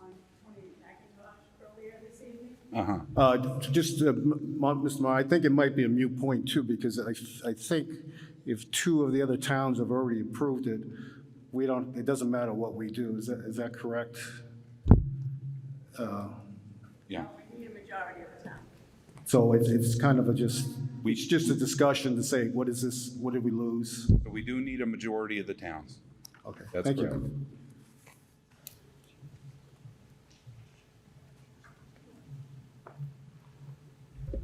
Patricia Muse, 551 South Street, Shawshene Valley Technical High School.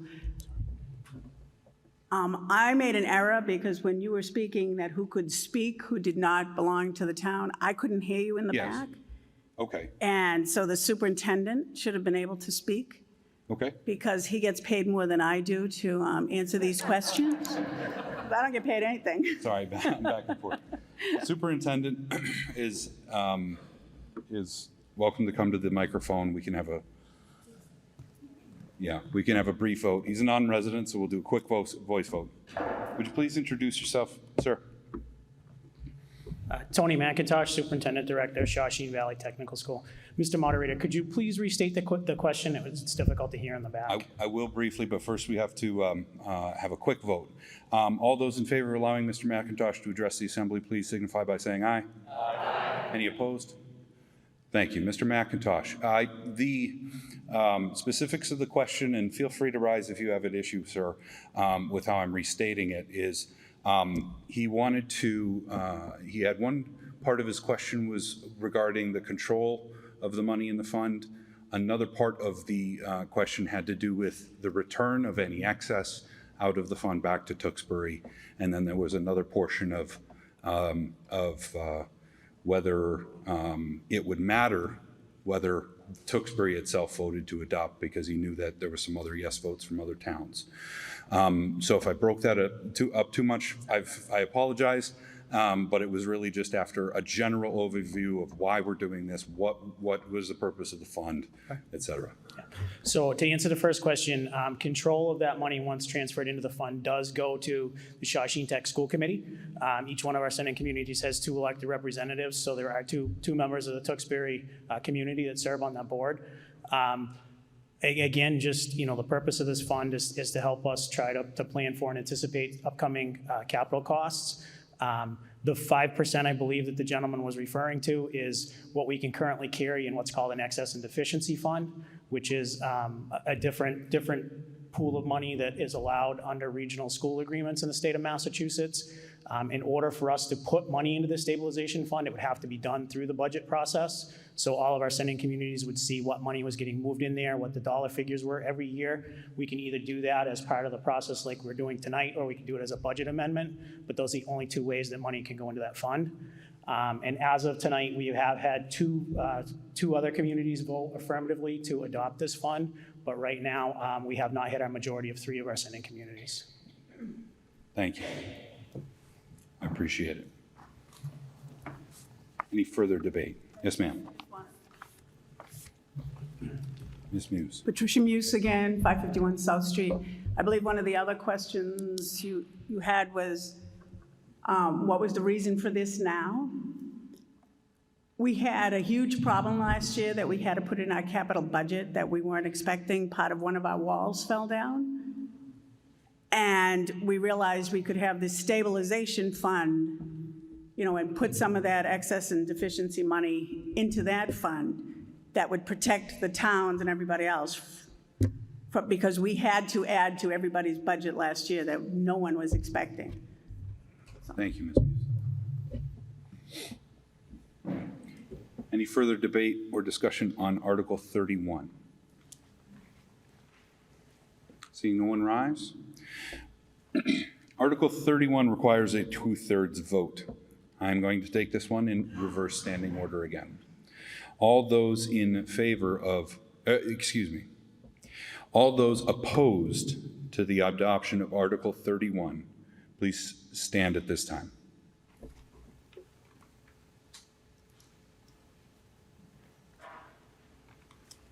Thank you. All those in favor of adoption of Article 31, please stand at this time. Article 31 is adopted unanimously. Thank you for the debate and discussion. Mr. Kosmersky, Article 32, please.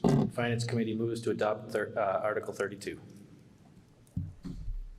Any debate on Article 32? Yes, ma'am.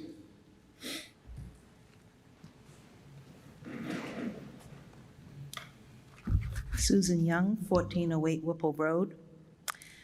The property deeded to the town that is the subject of Article 32 specifically states that it will be used for baseball purposes, and if I read the document correctly, that it was to be used for baseball before January 12th of 1999. There is also a specification in the deed that the existing grove of pine trees would remain.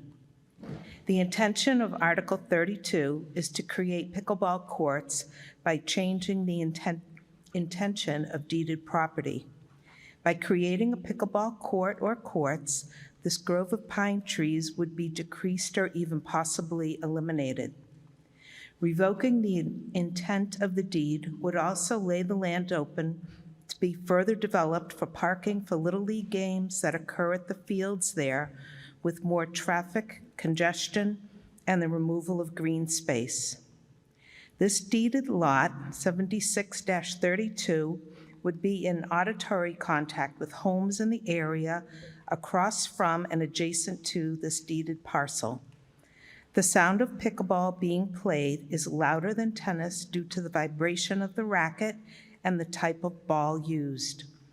With town space that is available, it would make more sense to locate a pickleball court away from residences to avoid what has been described as an annoying sound. Can the rear of the North Street School property, Lot 62-11, or the Frasca Soccer Fields, Lot 63-43, also located on North Street, be used instead? These properties do abut.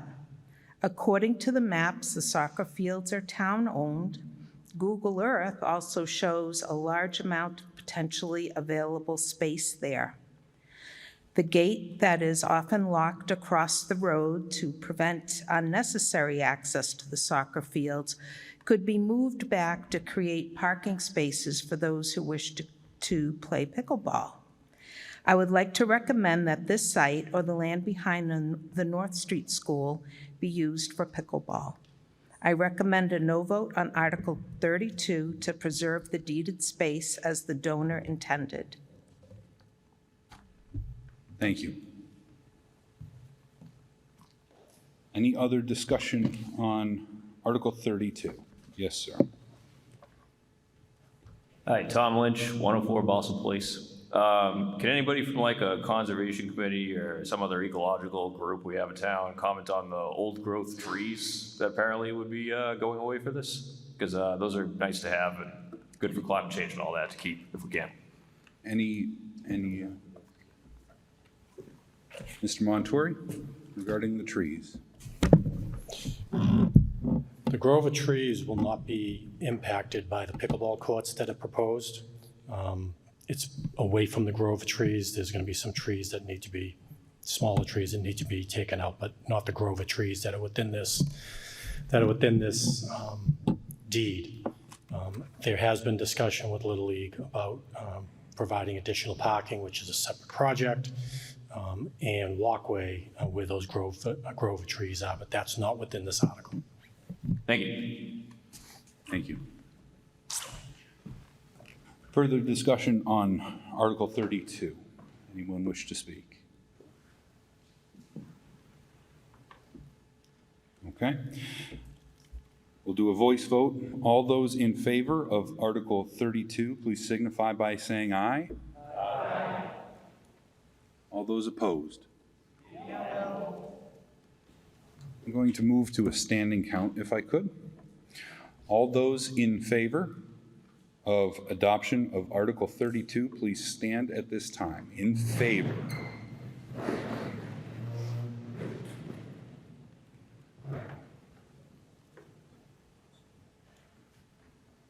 Counters, would you please come to the front and count the votes?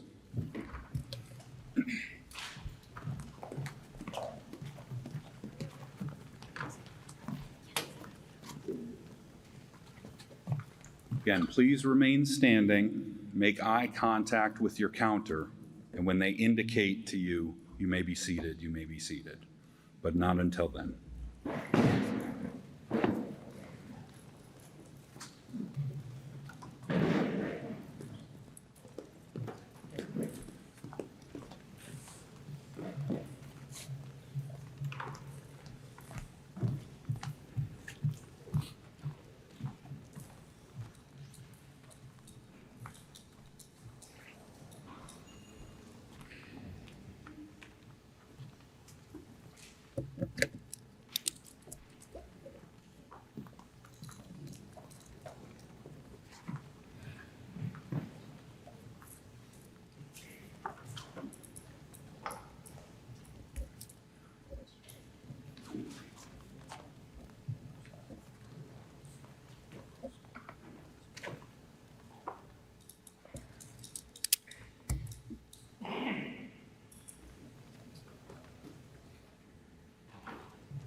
All those opposed to Article 32, please stand at this time and be counted by your counter.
Thank you.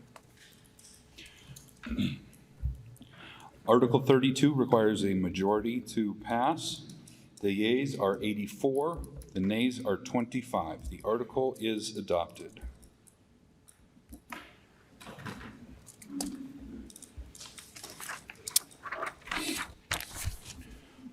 Article 33.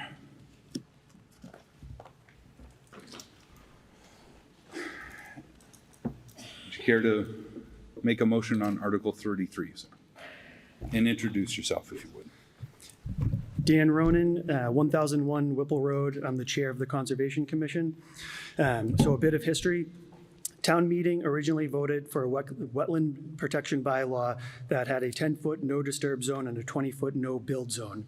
In the early 2000s, town meeting voted to expand these buffers to a 25-foot no disturb zone and a 50-foot no build zone, which have been in place for about 25 years.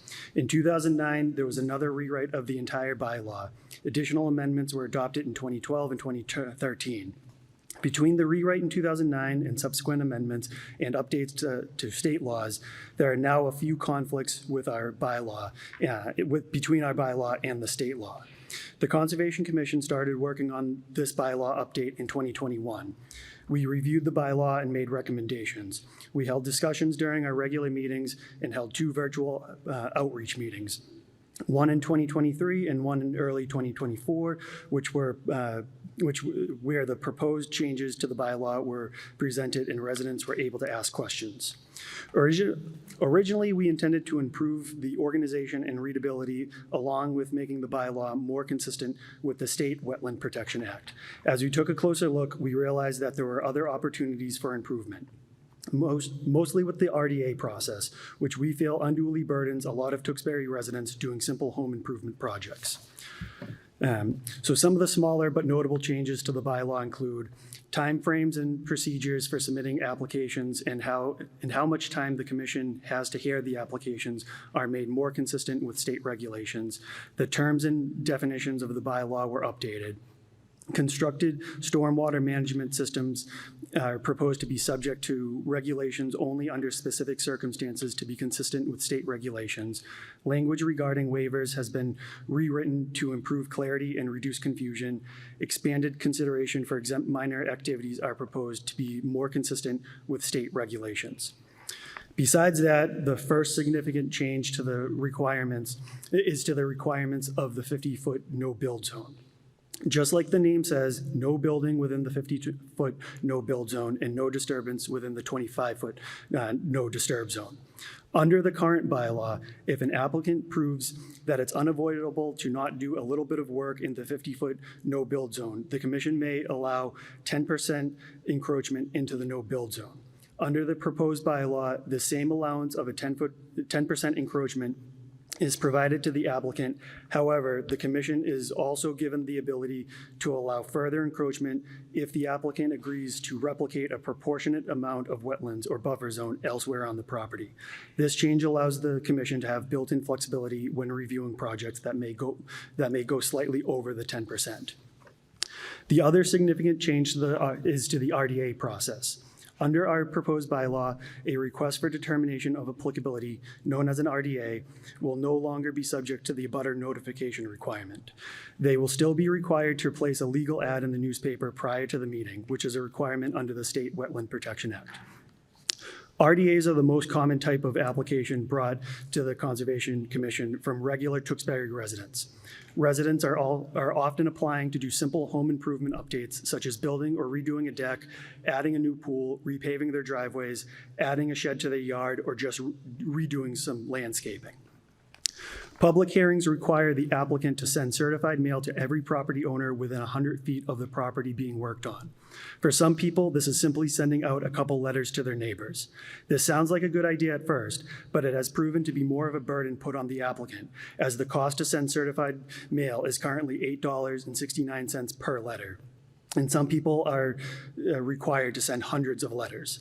Those living in condos, larger subdivisions, or even just next to one may spend hundreds of dollars on the mailing alone, on top of all the other costs associated with the project. I've been on the Conservation Commission since early 2020. The commission has heard upwards of 130 RDA applications in that time. I don't want to make the claim that no abutters have ever shown up to speak at any of these RDA public hearings, but I can't think of a single time in which a resident has presented significant opposition to an RDA application.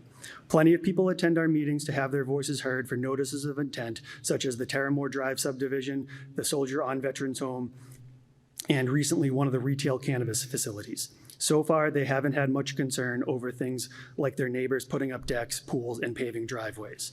Yet we continue to burden the applicant by sending out expensive certified letters. Under the current bylaw, we are forcing residents to spend hundreds of additional dollars that do not result in any meaningful discussion for the commission or the applicant. I move to adopt Article 33. Thank you. Thank you for the explanation, Mr. Rubin, and for the motion to adopt Article 33. Do I see anyone rising to debate or discuss Article 33?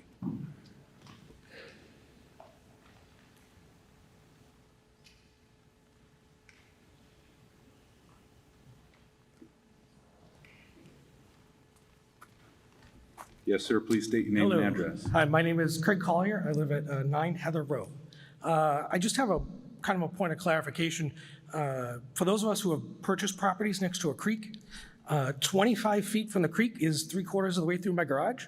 50 is into my bedroom. So you're not threatening me with a good time that I don't have to mow half my yard, but now my yard is going to be a pile of weeds.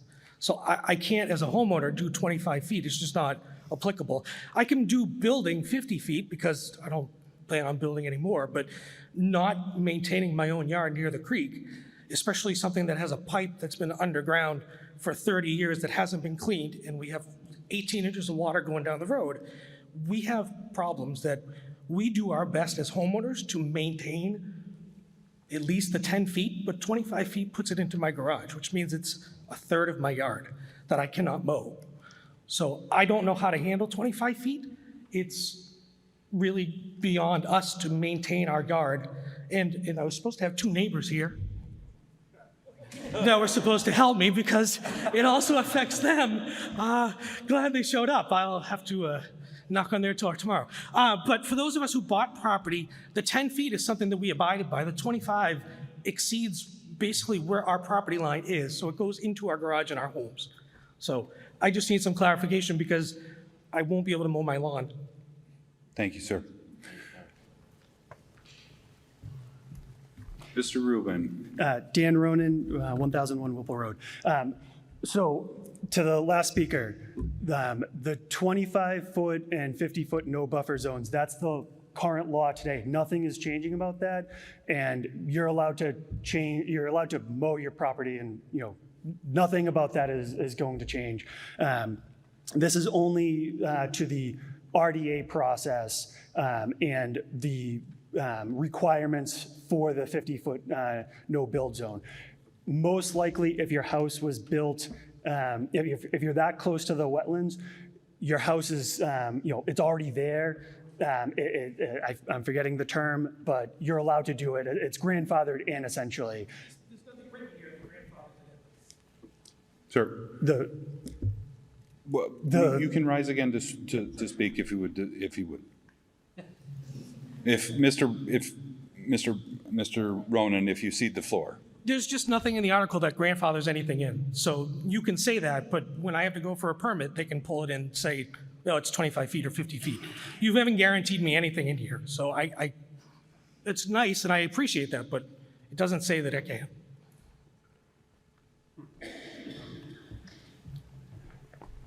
I just want to reiterate that the original wetland protection bylaw from, I think, the 80s had a 10-foot no disturb zone and a 25-foot or 20-foot no build zone.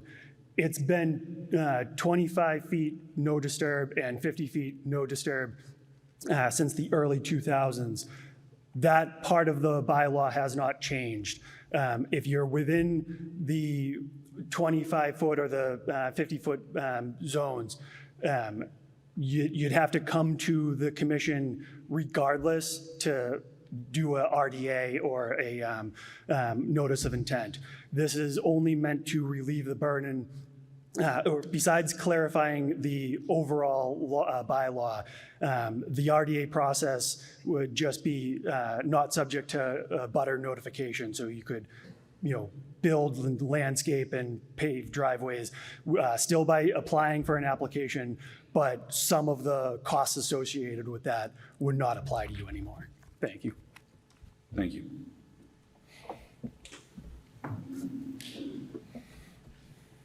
Yes, sir. Name and address. Bill Connors, 110 Bridge Street, Tewksbury. Question through you, Mr. Moderator. So none of the distances are changing as part of this? That's a question. That's my understanding from the last debate. Mr. Ronan, would you care to confirm?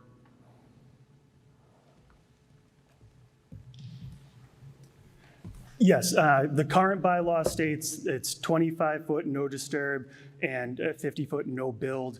That's the same buffer zones that are in the original, the current bylaw and this rewrite of the bylaw.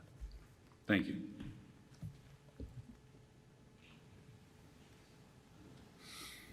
Do I see any other debate or discussion regarding Article 33? Okay. Article 33 requires a simple majority vote, but because this is a modification of the town bylaw, I will be holding a standing vote. All those in favor of Article 33, please stand at this time.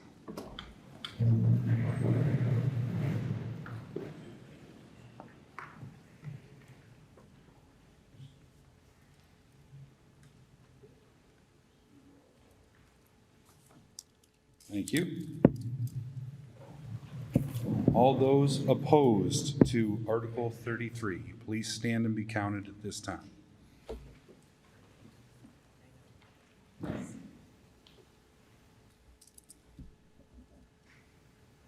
Thank you. Please be seated. Article 33 is adopted.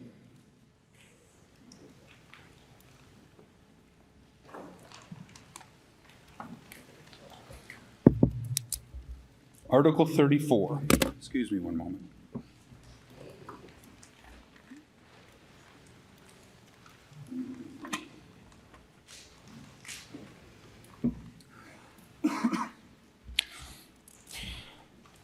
Article 34 is a citizen's petition. Would the petitioner care to address the meeting or make any motions? Yes, sir. Name and address for the record, please. Thank you, Mr. Moderator. Kyle Parker, 434 North Billerica Road. The purpose of this article is to ensure timely removal of snow and ice from sidewalks by abutting property owners. Clearing sidewalks is a necessity for the town to improve public health by promoting walkability, to improve sustainability, and to reduce traffic congestion. But there currently is no requirement to clear them. More importantly, our students need safe ways to walk to school. Residents who can't drive, can't afford to drive, or choose not to drive need clear sidewalks to get to the grocery store, the pharmacy, their job, and many other destinations around town. Right now, we rely on the DPW to clear sidewalks, and they do a good job, but their focus is on areas around schools and business districts. They don't have the resources to clear every sidewalk in town. This bylaw would bridge the gap between the neighborhoods where most residents live and the destinations they need to get to. Residents would be able to safely travel from their homes out to those main sidewalks that the DPW already clears. The intent of this bylaw is not to be punitive, but to promote a gradual cultural shift as the town adds more sidewalks. It's also about educating people on the benefits of clear sidewalks and improving community cohesion. So I move to adopt Article 34. And I also have an amendment, Mr. Moderator. Mr. Parker, please present your amendment in writing. Yep.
Okay, we have an amendment to Article 34.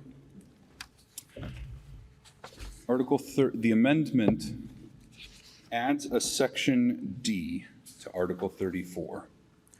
It states, Section D, I believe everything else in the amendment, everything else in the other article is the same, sections A, B, and C.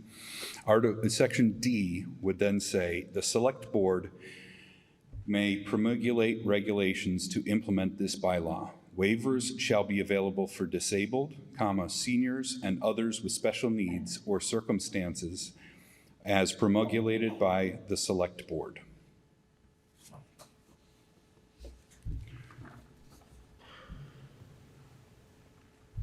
Mr. Parker, would you like to introduce your amendment? Sure. So briefly, the amendment came about based on feedback that I received on this article from residents, from the Finance Committee, from the Select Board. And, the intent is not to, be punitive. And also, we have to understand that there are some people that might not be able to clear their sidewalks. So this amendment will give the option for the Select Board to have waivers for seniors or the disabled or anyone else in need. So that's the reason I'm presenting the amendment. Thank you. Thank you.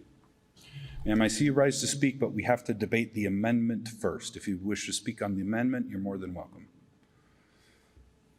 Any debate or discussion on the amendment itself to add Section D? Yes, sir. Ray Bowden, 246 Lancaster Drive. Could we have some clarification on the amendment? Will this be a requirement for the board of select people to issue waivers? I mean, how's this process going to work? Sir, the amendment as written says the Select Board may. May. So it is not a requirement. Thank you.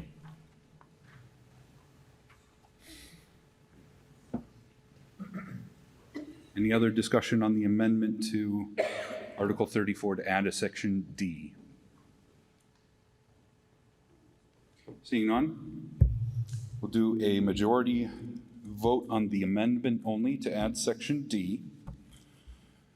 And we'll do it by voice. All those in favor of adoption of the amendment to Article 34, please signify by saying aye.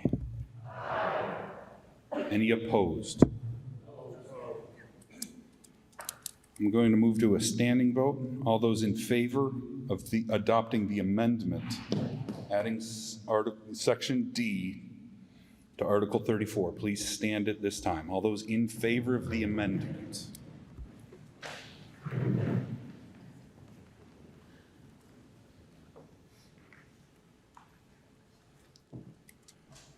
Thank you. Any, please be seated. All those opposed to adding Section D as the amendment states, please stand at this time. All those in opposition.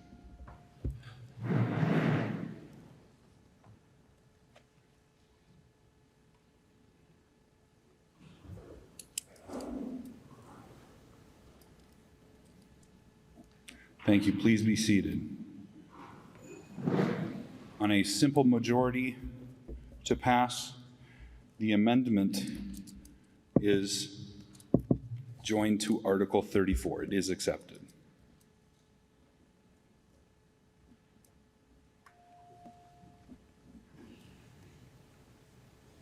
Okay. Moving to debate on Article 34 as amended. I see a point of order. Yep. Article 34 as amended. Discussion, sir. Hello. Peter Landry, 216 Maple Street. That amendment that was just adopted, that covers a lot of ground that I was concerned about, but I do have one more concern. If you know your property is going to be unoccupied for a particular length of time in the winter, can you get a waiver at that time? If you're not able to, you're not going to be there, the property's going to be empty. If there is a snow situation, is there going to be a waiver for that?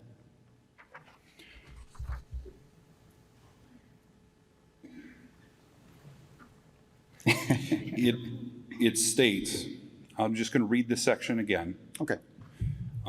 The select board may promulgate regulations to implement this bylaw.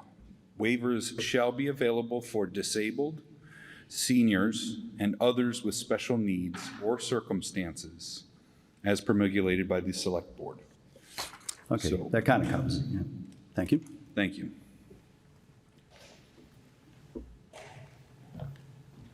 Yes, sir. Mark Johnson, 191 Bly Street. I've always wanted to go and shovel the sidewalk in front of my house in winter. Problem is, I'm at the end of a cul-de-sac, and when the snowplows come down, they pile it over the sidewalk into my lawn, and even a very powerful Arian snowblower is incapable of moving that hard-packed snow that they move there. As a result, I request that we not go ahead with this because I'll be paying $10 a day for every day in the winter because the snowplows are very effective at piling up all the stuff over my property. Thank you. Yes, ma'am. Meredith Chase, 19 Park Ave. I was wondering who is going to be the enforcing agency enforcing whether or not the sidewalks are in compliance with ADA. The enforcing agency.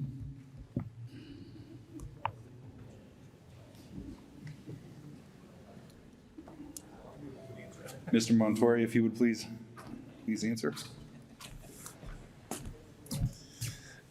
Thank you, Mr. Moderator, and that's a great question. We don't know. We're going to have to figure that out during the development of the regulations. So I also have a question for the DPW director. Assuming that this is occurring in a post-storm situation, would they have the operational capacity to essentially pay someone to drive around and look at the sidewalks? The question is, would the DPW have the capacity? I don't believe, yes, sir. Thank you, Mr. Moderator. For the record, Kevin Hardiman, Public Works Director. After snowstorms, we typically do not have the capacity to just drive around and simply look at sidewalks. We're still cleaning up after the storming and moving snow. Thank you, Mr. Hardiman. Thank you. Thank you. Mr. Kratman? Mark Kratman, 101 Merrimack Meadows Lane. While I commend the gentleman for bringing this article forward, we've had this discussion a number of times. everybody wants sidewalks cleared. I agree. It's a great idea to have it done. But I've worked in snow and ice for over 30 years. I've seen what happens when things are done. We've had a couple of mild winters, and we've been lucky. But we've had many winters where it snows overnight. The plows push all the snow up on the sidewalk. It's not just the snow that falls from the sky that's on your sidewalk. It's the 10-wheeler that's pushing 5 feet of snow up on that sidewalk. So all the snow that's coming off the road on your roadway is being pushed up on those sidewalks because there's no other place really to push it. It's like they're pushing it down the road, but it builds. And sometimes that just turns into a block of ice. Having somebody hire somebody and going out there, like we've been working with our DPW to get better equipment to go out and remove more snow. I love the fact if residents voluntarily go out there and try to remove snow, but penalizing somebody, my fear factor on this is that we may have people that are seniors or disabled or something have a fear that we're going to come after them if they're not removing this. And somebody goes out there and tries to do something that they aren't physically capable of doing or can't afford to hire somebody to do. And then they go out there and they try to do something, and then we're dealing with what may happen. When this first came forward, I would love to see like maybe a motion to put something forward to start it as a voluntary, trying to get people to do so, making it something that's like mandatory that you must do. I know we can give waivers, but like how do we decide on all the waivers? There's a number of properties that may be open lots that, the property owners just don't, somebody in a corporation may own it in Kentucky. We have plenty of lots that are bought by corporations, and those lots are there, and the sidewalks aren't maintained, and we have to chase them on those things. There may be other things where we have people going back and forth to Florida, and we have snowbirds going back as brought up, and they may have issues with that. And I got to send letters to their house saying, you got to send somebody to clear the lot, and you're not even there. I agree that we should try to find a way to clear the sidewalks. I think working with our DPW, asking residents and start it as a voluntary basis may be the first step, and see how we work with that. But making it mandatory and making it something that could put a hardship on residents, especially seniors going out there, I just have a lot of concerns. So thank you. Thank you, Mr. Kratman. Yes, ma'am. Susan Young, 1408 Whipple Road. Article 34 was developed with the intention of clearing sidewalks after a snowstorm to allow safe passage of pedestrians. I grew up in Everett, a town of sidewalks and nowhere to put the snow. I grew up shoveling snow from the stairs so the postal worker could get up and down to deliver mail, and shoveling a path for people to walk safely in front of my home. I'm not sure why this common courtesy is in question. Clearing a sidewalk prevents pedestrians from jumping into the street when they reach an unshoveled sidewalk, and thereby creating a driving hazard for people in cars and a dangerous situation for the walker. I've seen people pushing children in strollers and adaptive chairs having difficulty navigating the sidewalks because they weren't cleared. When I left Everett, my mother still lived there. I would go to her home either before or after work to clear her sidewalk. My husband, whose mother lived in Somerville, also needed her sidewalk cleared. We did it. But we also relied on the kindness of neighbors to take a few extra minutes to snow blow or even shovel a path along the sidewalk. Clearing the walkway in front of your own residence has been an expectation in many towns for many years. It should be an expectation here too. Although this article was not supported by the Finance Committee, I urge you to vote in support of a safer Tewksbury in winter. Thank you. Mr. Parker. Thank you, Kyle Parker, 434 North Barica Road. I just want to address some of the concerns and things that have come up through various public hearings and things like that. So, I think the amendment that was adopted is one way that we have to potentially alleviate the burden on seniors or others that might have some issues with clearing their sidewalks. Another thing that I'm exploring is I've started reaching out to various Scouts troops to see if there would be, some interest in potentially a volunteer program where you would shovel for people that need it. There's plenty of other cities and towns that do this. Some of them are volunteer, some of them are paid. Obviously, the preference would be some sort of volunteer program. So, that's something that we're exploring. We'll have to see what the feasibility of it is and see if that's something we can get enough volunteers for. And, I think the enforcement piece obviously is not defined in the article, but that's something that we would have to figure out with the DPW, the police department, the select board, town manager's office to see how we would handle that. But I don't think it's unusual for it to be maybe some sort of reporting system, because a lot of our other bylaws are enforced when, somebody reports something that they see, and then the appropriate department, the police or DPW, whoever it is, responds.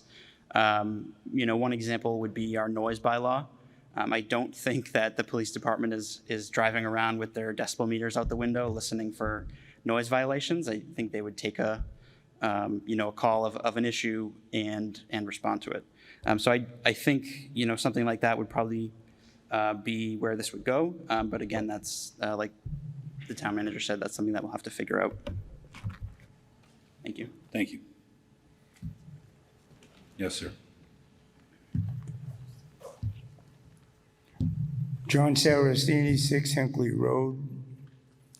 There's a lot of, along Main Street on both sides, there are residences whose driveways and the fronts of their house do not abut Main Street. It would be on the side of their property lines. And particularly in Hinckley Road, you'd have to climb over a mountain of snow to get to a sidewalk that you can't get to. And there's a lot of that. What happened to the sidewalk plows? Once in a blue moon, you'd see them going down Main Street on the minuscule amount of sidewalks that were available at the time. Shouldn't we have that to take care of those? At least along Main Street, because it's a pretty dangerous street. You step out onto Main Street, you take your life in your hands. So they should have the sidewalk plow there or the blower that gets rid of it, and not have to burden the tenants whose side property abuts it, because they can't get there. That's it. Thank you. Good luck.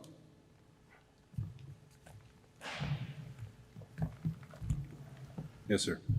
John Sheehy, 2 Laurie Drive. A couple of points. Having the snow plowed up by the plows onto the sidewalks means that to attack these piles, which can be 6 feet or more high next to my home, means I'd have to stand in the street in order to start the shoveling, because standing up on top of these, which cover the entire sidewalk, obviously can't be done. There's also a concern about exactly where do you put the snow. You can't dump it back in the street, so you've got to be throwing it over 5 or 6 foot tall piles to get it into your yard to work down these piles. There was a mention of having volunteers, scout groups, things like that, which are all great ideas, going along with what Mr. Kratman said. But those are volunteer type programs. That's not what the article is about. It's about compelling people to do things, not about who's going to be a good citizen and volunteer to do it. So I don't think that really applies to what we're discussing here. So, but dealing with also the regulations of the select board being able to give waivers and things, not knowing what those are going to be, it's kind of hard to vote for this, knowing that a regulation that may affect me versus some other person, and it may not be applied fairly in our minds. And again, I think I don't remember who, someone mentioned, what if you're away? What if I'm called away to a family funeral? I don't have time to apply for a waiver for things like that. So there's several concerns that I have about how this is proposed. Thank you. Yes, sir. Keith Sullivan, 67 Dewey Street. I agree. I was originally on the sidewalk committee years ago, huge advocate for sidewalks. I have legitimate concerns. I'm gonna have one question. I agree with the woman about expectations. I live in a neighborhood where most of my neighbors are elderly, so I shovel the fire hydrant. I think a lot of people do that. Expectations aren't bylaws, and they're not regulations. My concern is whether someone's healthy or not, or whatever the situation is, if we're going to put bylaws in, my question, Mr. Ware, to town council is, where does that leave us liability-wise? We live in a very litigious state. I'm sure we're gonna hear a lot Wednesday night about how we're gonna get sued if we don't comply to some things. Where are we gonna lie liability-wise if someone's injured because we decided tonight, you know, it's a great idea. I don't disagree with the idea, but where is our liability if someone gets injured and they're gonna sue the town and say, hey, the town told me I was required to do that sidewalk? Mr. Feely, would you care to address the liability to the town on this article?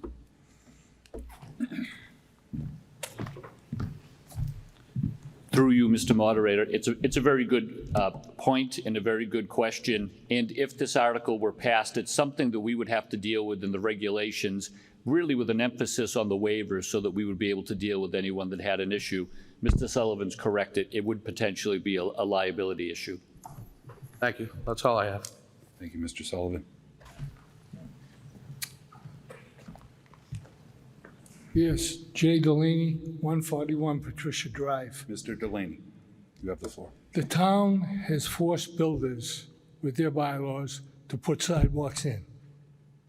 Some people move into a house that has a sidewalk. Why is it the homeowner's responsibility now? Everybody wanted sidewalks, but nobody wants to pay to have them fixed or plowed or whatever. This is a bad article. The town is supposed to take care of the sidewalks that they're forcing people to put in. That is my point. We are not responsible for what they've made us do. Why should we have to pay for it, or be fined for it, or be sued for it? It's not even our property that the sidewalks are on. It's the town's property. The town is responsible to take care of it. That's my opinion. Thank you for your opinion. Mr. Parker, I would like to move the question. Yep, these are my last comments. So just to address a couple things that came up, the town does clear a good portion of the sidewalks. They do have the sidewalk plows, they do clear Main Street and a lot of other main roads, but they don't clear all of them. So this article is the rest, basically. And to address the comment of, you know, common courtesy is not a bylaw, I will note that Billerica has this bylaw. That's where the framework for the article that's being proposed came from Billerica. Lowell has this bylaw, and Andover has this bylaw. So those are three of our direct neighbors have this bylaw or something very similar to it. So it's not out of character for this area. It's not out of character for, you know, Massachusetts, Eastern Massachusetts, any of the cities and towns around us. This is very common. And state law, I guess where the fine comes from, the $10 fine, that's the provision in state law. If a town is to adopt this, that's what the fine, the maximum fine is. Yeah, that's all my comments. Thank you. Thank you for the additional insight. I would like to move the question, sir. If you would like, go ahead and approach the microphone. Peter Chase, 19 Park Ave. I want to speak out against this. You don't want to get in a situation where neighbors are diming out neighbors for not shoveling sidewalks in front of their homes, or they didn't shovel quite as much as they should have. You have situations where people might have an ill relative in another state. While they're away for a couple of weeks, it may snow 2 or 3 times. They may or may not even know about that. And then they come back to fines in their mailbox for, you know, $10 each day they were gone. Billerica does not enforce this. It may be on their books, but they do not enforce it. there's heart attacks from shoveling snow, or you go to any emergency room after a snowstorm where people have been shoveling, otherwise healthy people have heart attacks, and now you're asking them to do even more, even otherwise healthy people this happens to. For a number of reasons, it's just a really bad idea. Thank you. I urge a vote against it. Thank you. Okay, I'm going to move the question at this time. Sir? If you have something substantive to add, I would like to proceed to a vote at this time. I had a question on the liability. Do you have a question on the liability? We already had an opportunity. If you. The question's been moved. The question's been moved. Yes, sir. We're going to move to a vote at this time. Thank you. Okay. Article 34 requires a simple majority vote. It is Article 34 as amended. So we did have the amendment pass. Because this is a modification to the town bylaw, I will be holding a standing vote. All those in favor of Article 34 as amended, please stand at this time. All those in favor.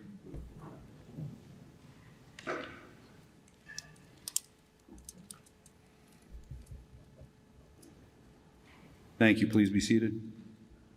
All those opposed to Article 34 as amended, please stand at this time.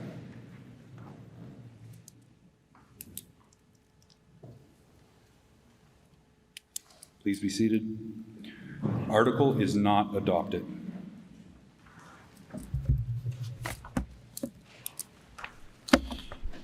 Article 35. Article 35 is a citizen's petition. Would the petitioner care to address the meeting or make any motions? Or petitioner's representative? Yes, sir. Good evening, Mr. Chairman. For the record, David Plunkett, 257 Fisk Street. I'm here representing East Street Tewksbury LLC. And in the audience is also Mark Rocher, who is a principal of the company. This is a local business that has relocated within the town, went before the planning board. Planning board, as part of the special permit, it was agreed that the applicant would put a sidewalk in front of their new location on East Street. It has been done. One of the requirements is that we have to give back to the town an easement to utilize the sidewalk for public purposes. The format of the easement has already gone through review and approval by the town, with town council involved. So we're just looking for approval for the applicant to give to the town the easement that was agreed upon with the planning board during the special permit for the sidewalk that has now been built along the entire frontage on the East Street. And I would request that the town meeting vote in support of this article. Okay. And can I take that as a motion to adopt? Yes. Thank you, sir. Take that as a motion to adopt. Thank you. Sir. Article 35. Anyone wish to debate or discuss Article 35? Seeing no one rise, all those in favor of adoption of Article 35, please say aye at this time. Aye. Any opposed?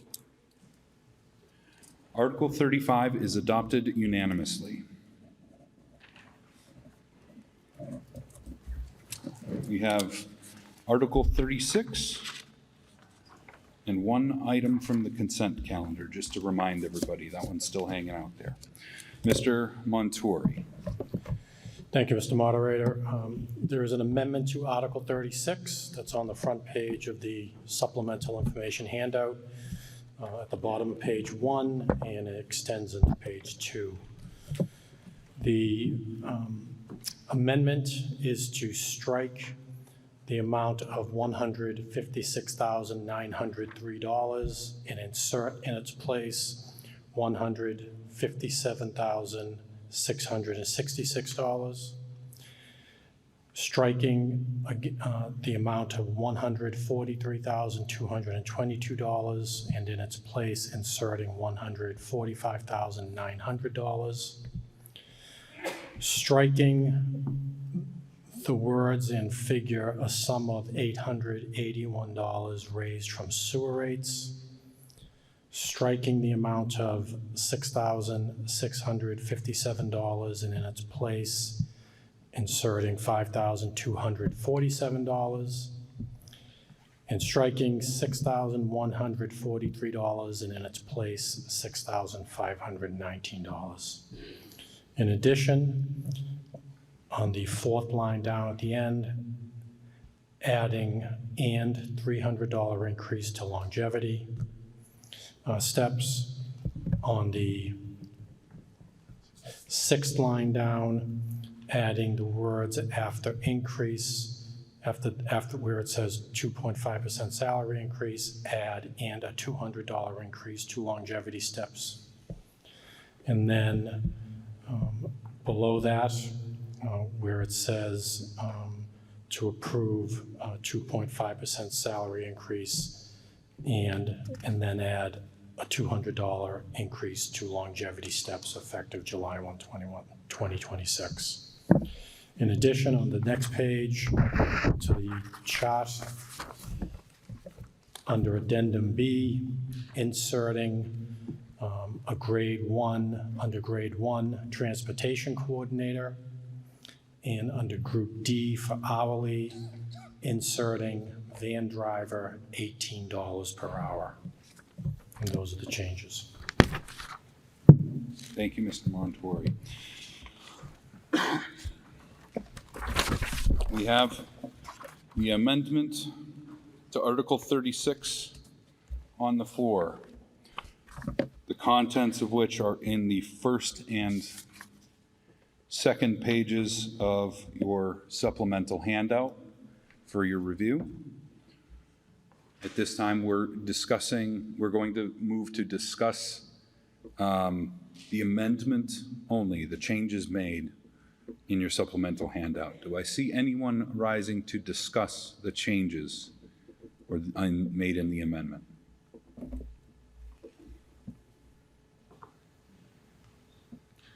Seeing no one rise, all those in favor of adopting the amendment to Article 36, please say aye at this time. Aye. Any opposed? Article 36 is amended unanimously.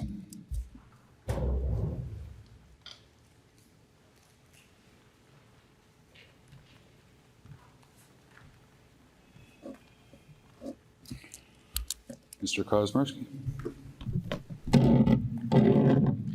The Finance Committee moves to adopt as amended Article 36, raise and appropriate $156,666 for the purpose of the article. Thank you. Do I see anyone rising to discuss Article 36?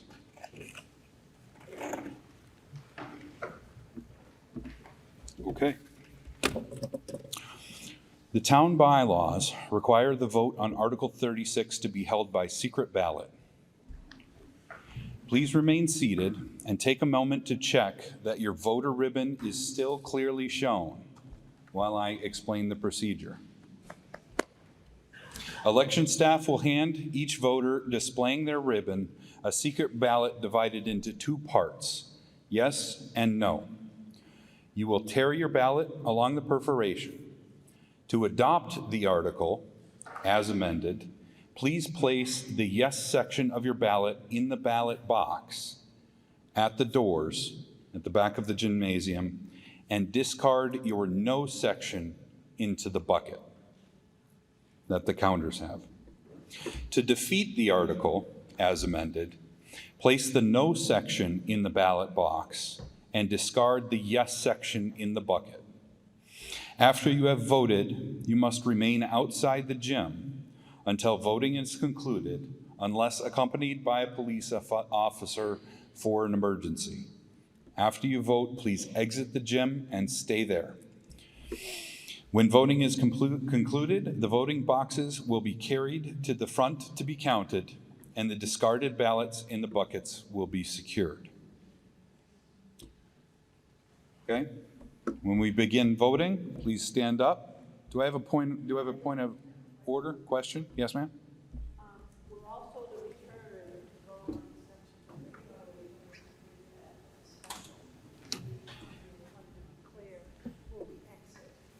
When the secret, yes, thank you. Please, when you're done voting, you exit to the hallway, and we still have the one consent calendar article to be addressed tonight. So when voting is concluded, I will announce that voting is concluded. Then anybody may come back into the gymnasium to resume our business and vote on that final article, discuss that final article. Any other questions? Tom Lynch, 104 Boston Place. Do you need a quorum for Article 39? Like, how many people do you need to be here? Can I leave, you know? It's late. I'm lazy. Sorry, everyone. The quorum in the bylaws, I believe, is 0, so. Is it 0? Is 0. Perfect. Any other procedural questions before we start voting on Article 36 by secret ballot? Okay, thank you. The voting will now begin. You can stand up. You can rise. Head to the counters at the back. They will hand you your ballots. Put the one you want in the... Please form an orderly line in front of the counters.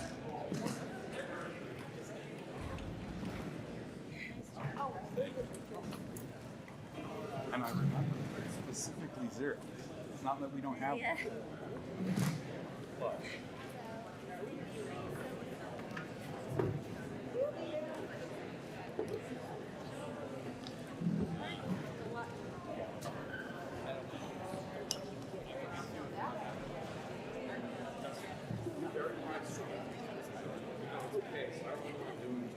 Just follow the crowd, get in line, rip it in half.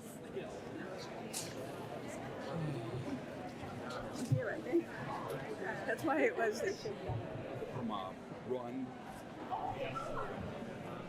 Grab another.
Get them done, make sure they voted for it.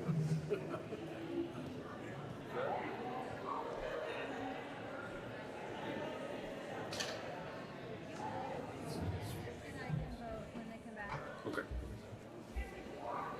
I haven't had to vote on that tonight. I don't want to.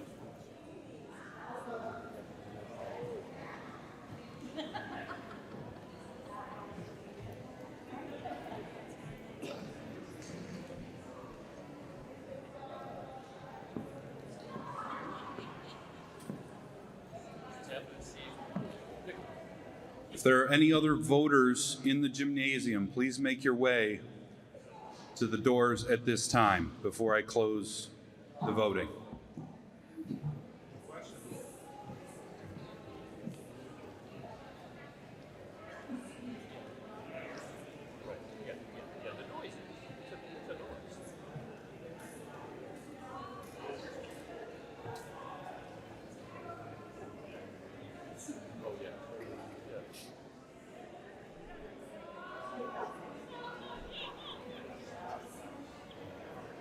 Calendars, are we good?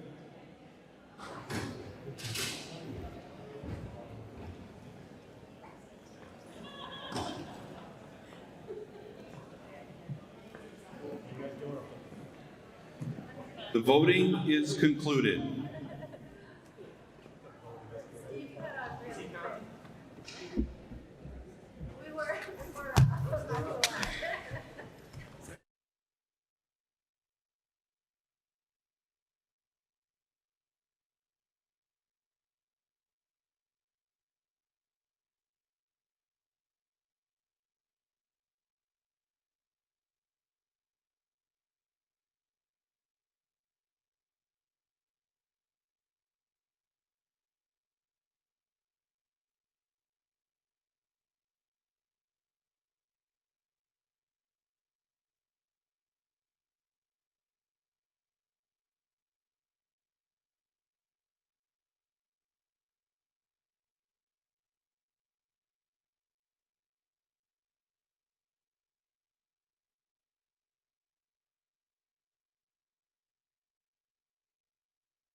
Thank you.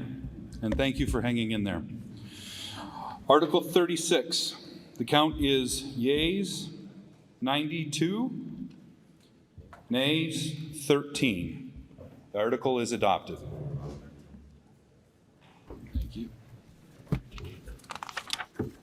We now move to our consent calendar articles in the original order. This leaves us with Article 339. To see if the town will vote to authorize Chapter 90 funds according to the warrant article.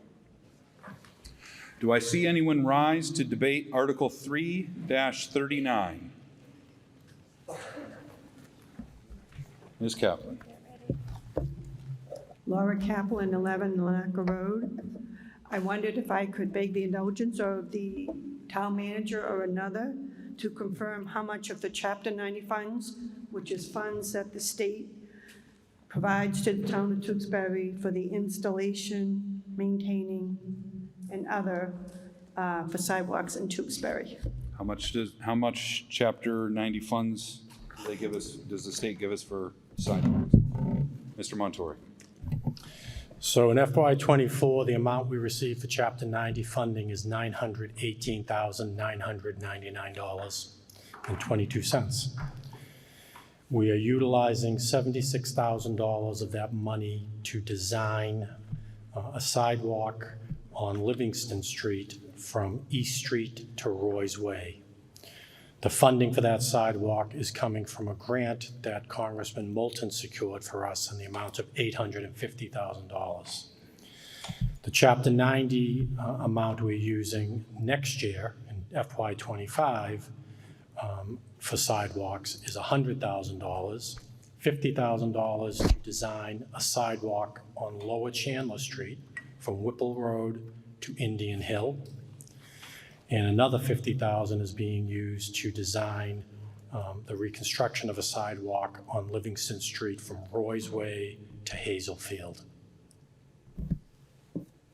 Is there any amount set aside for installing sidewalks? Yep, thank you. I meant to mention that. Thank you.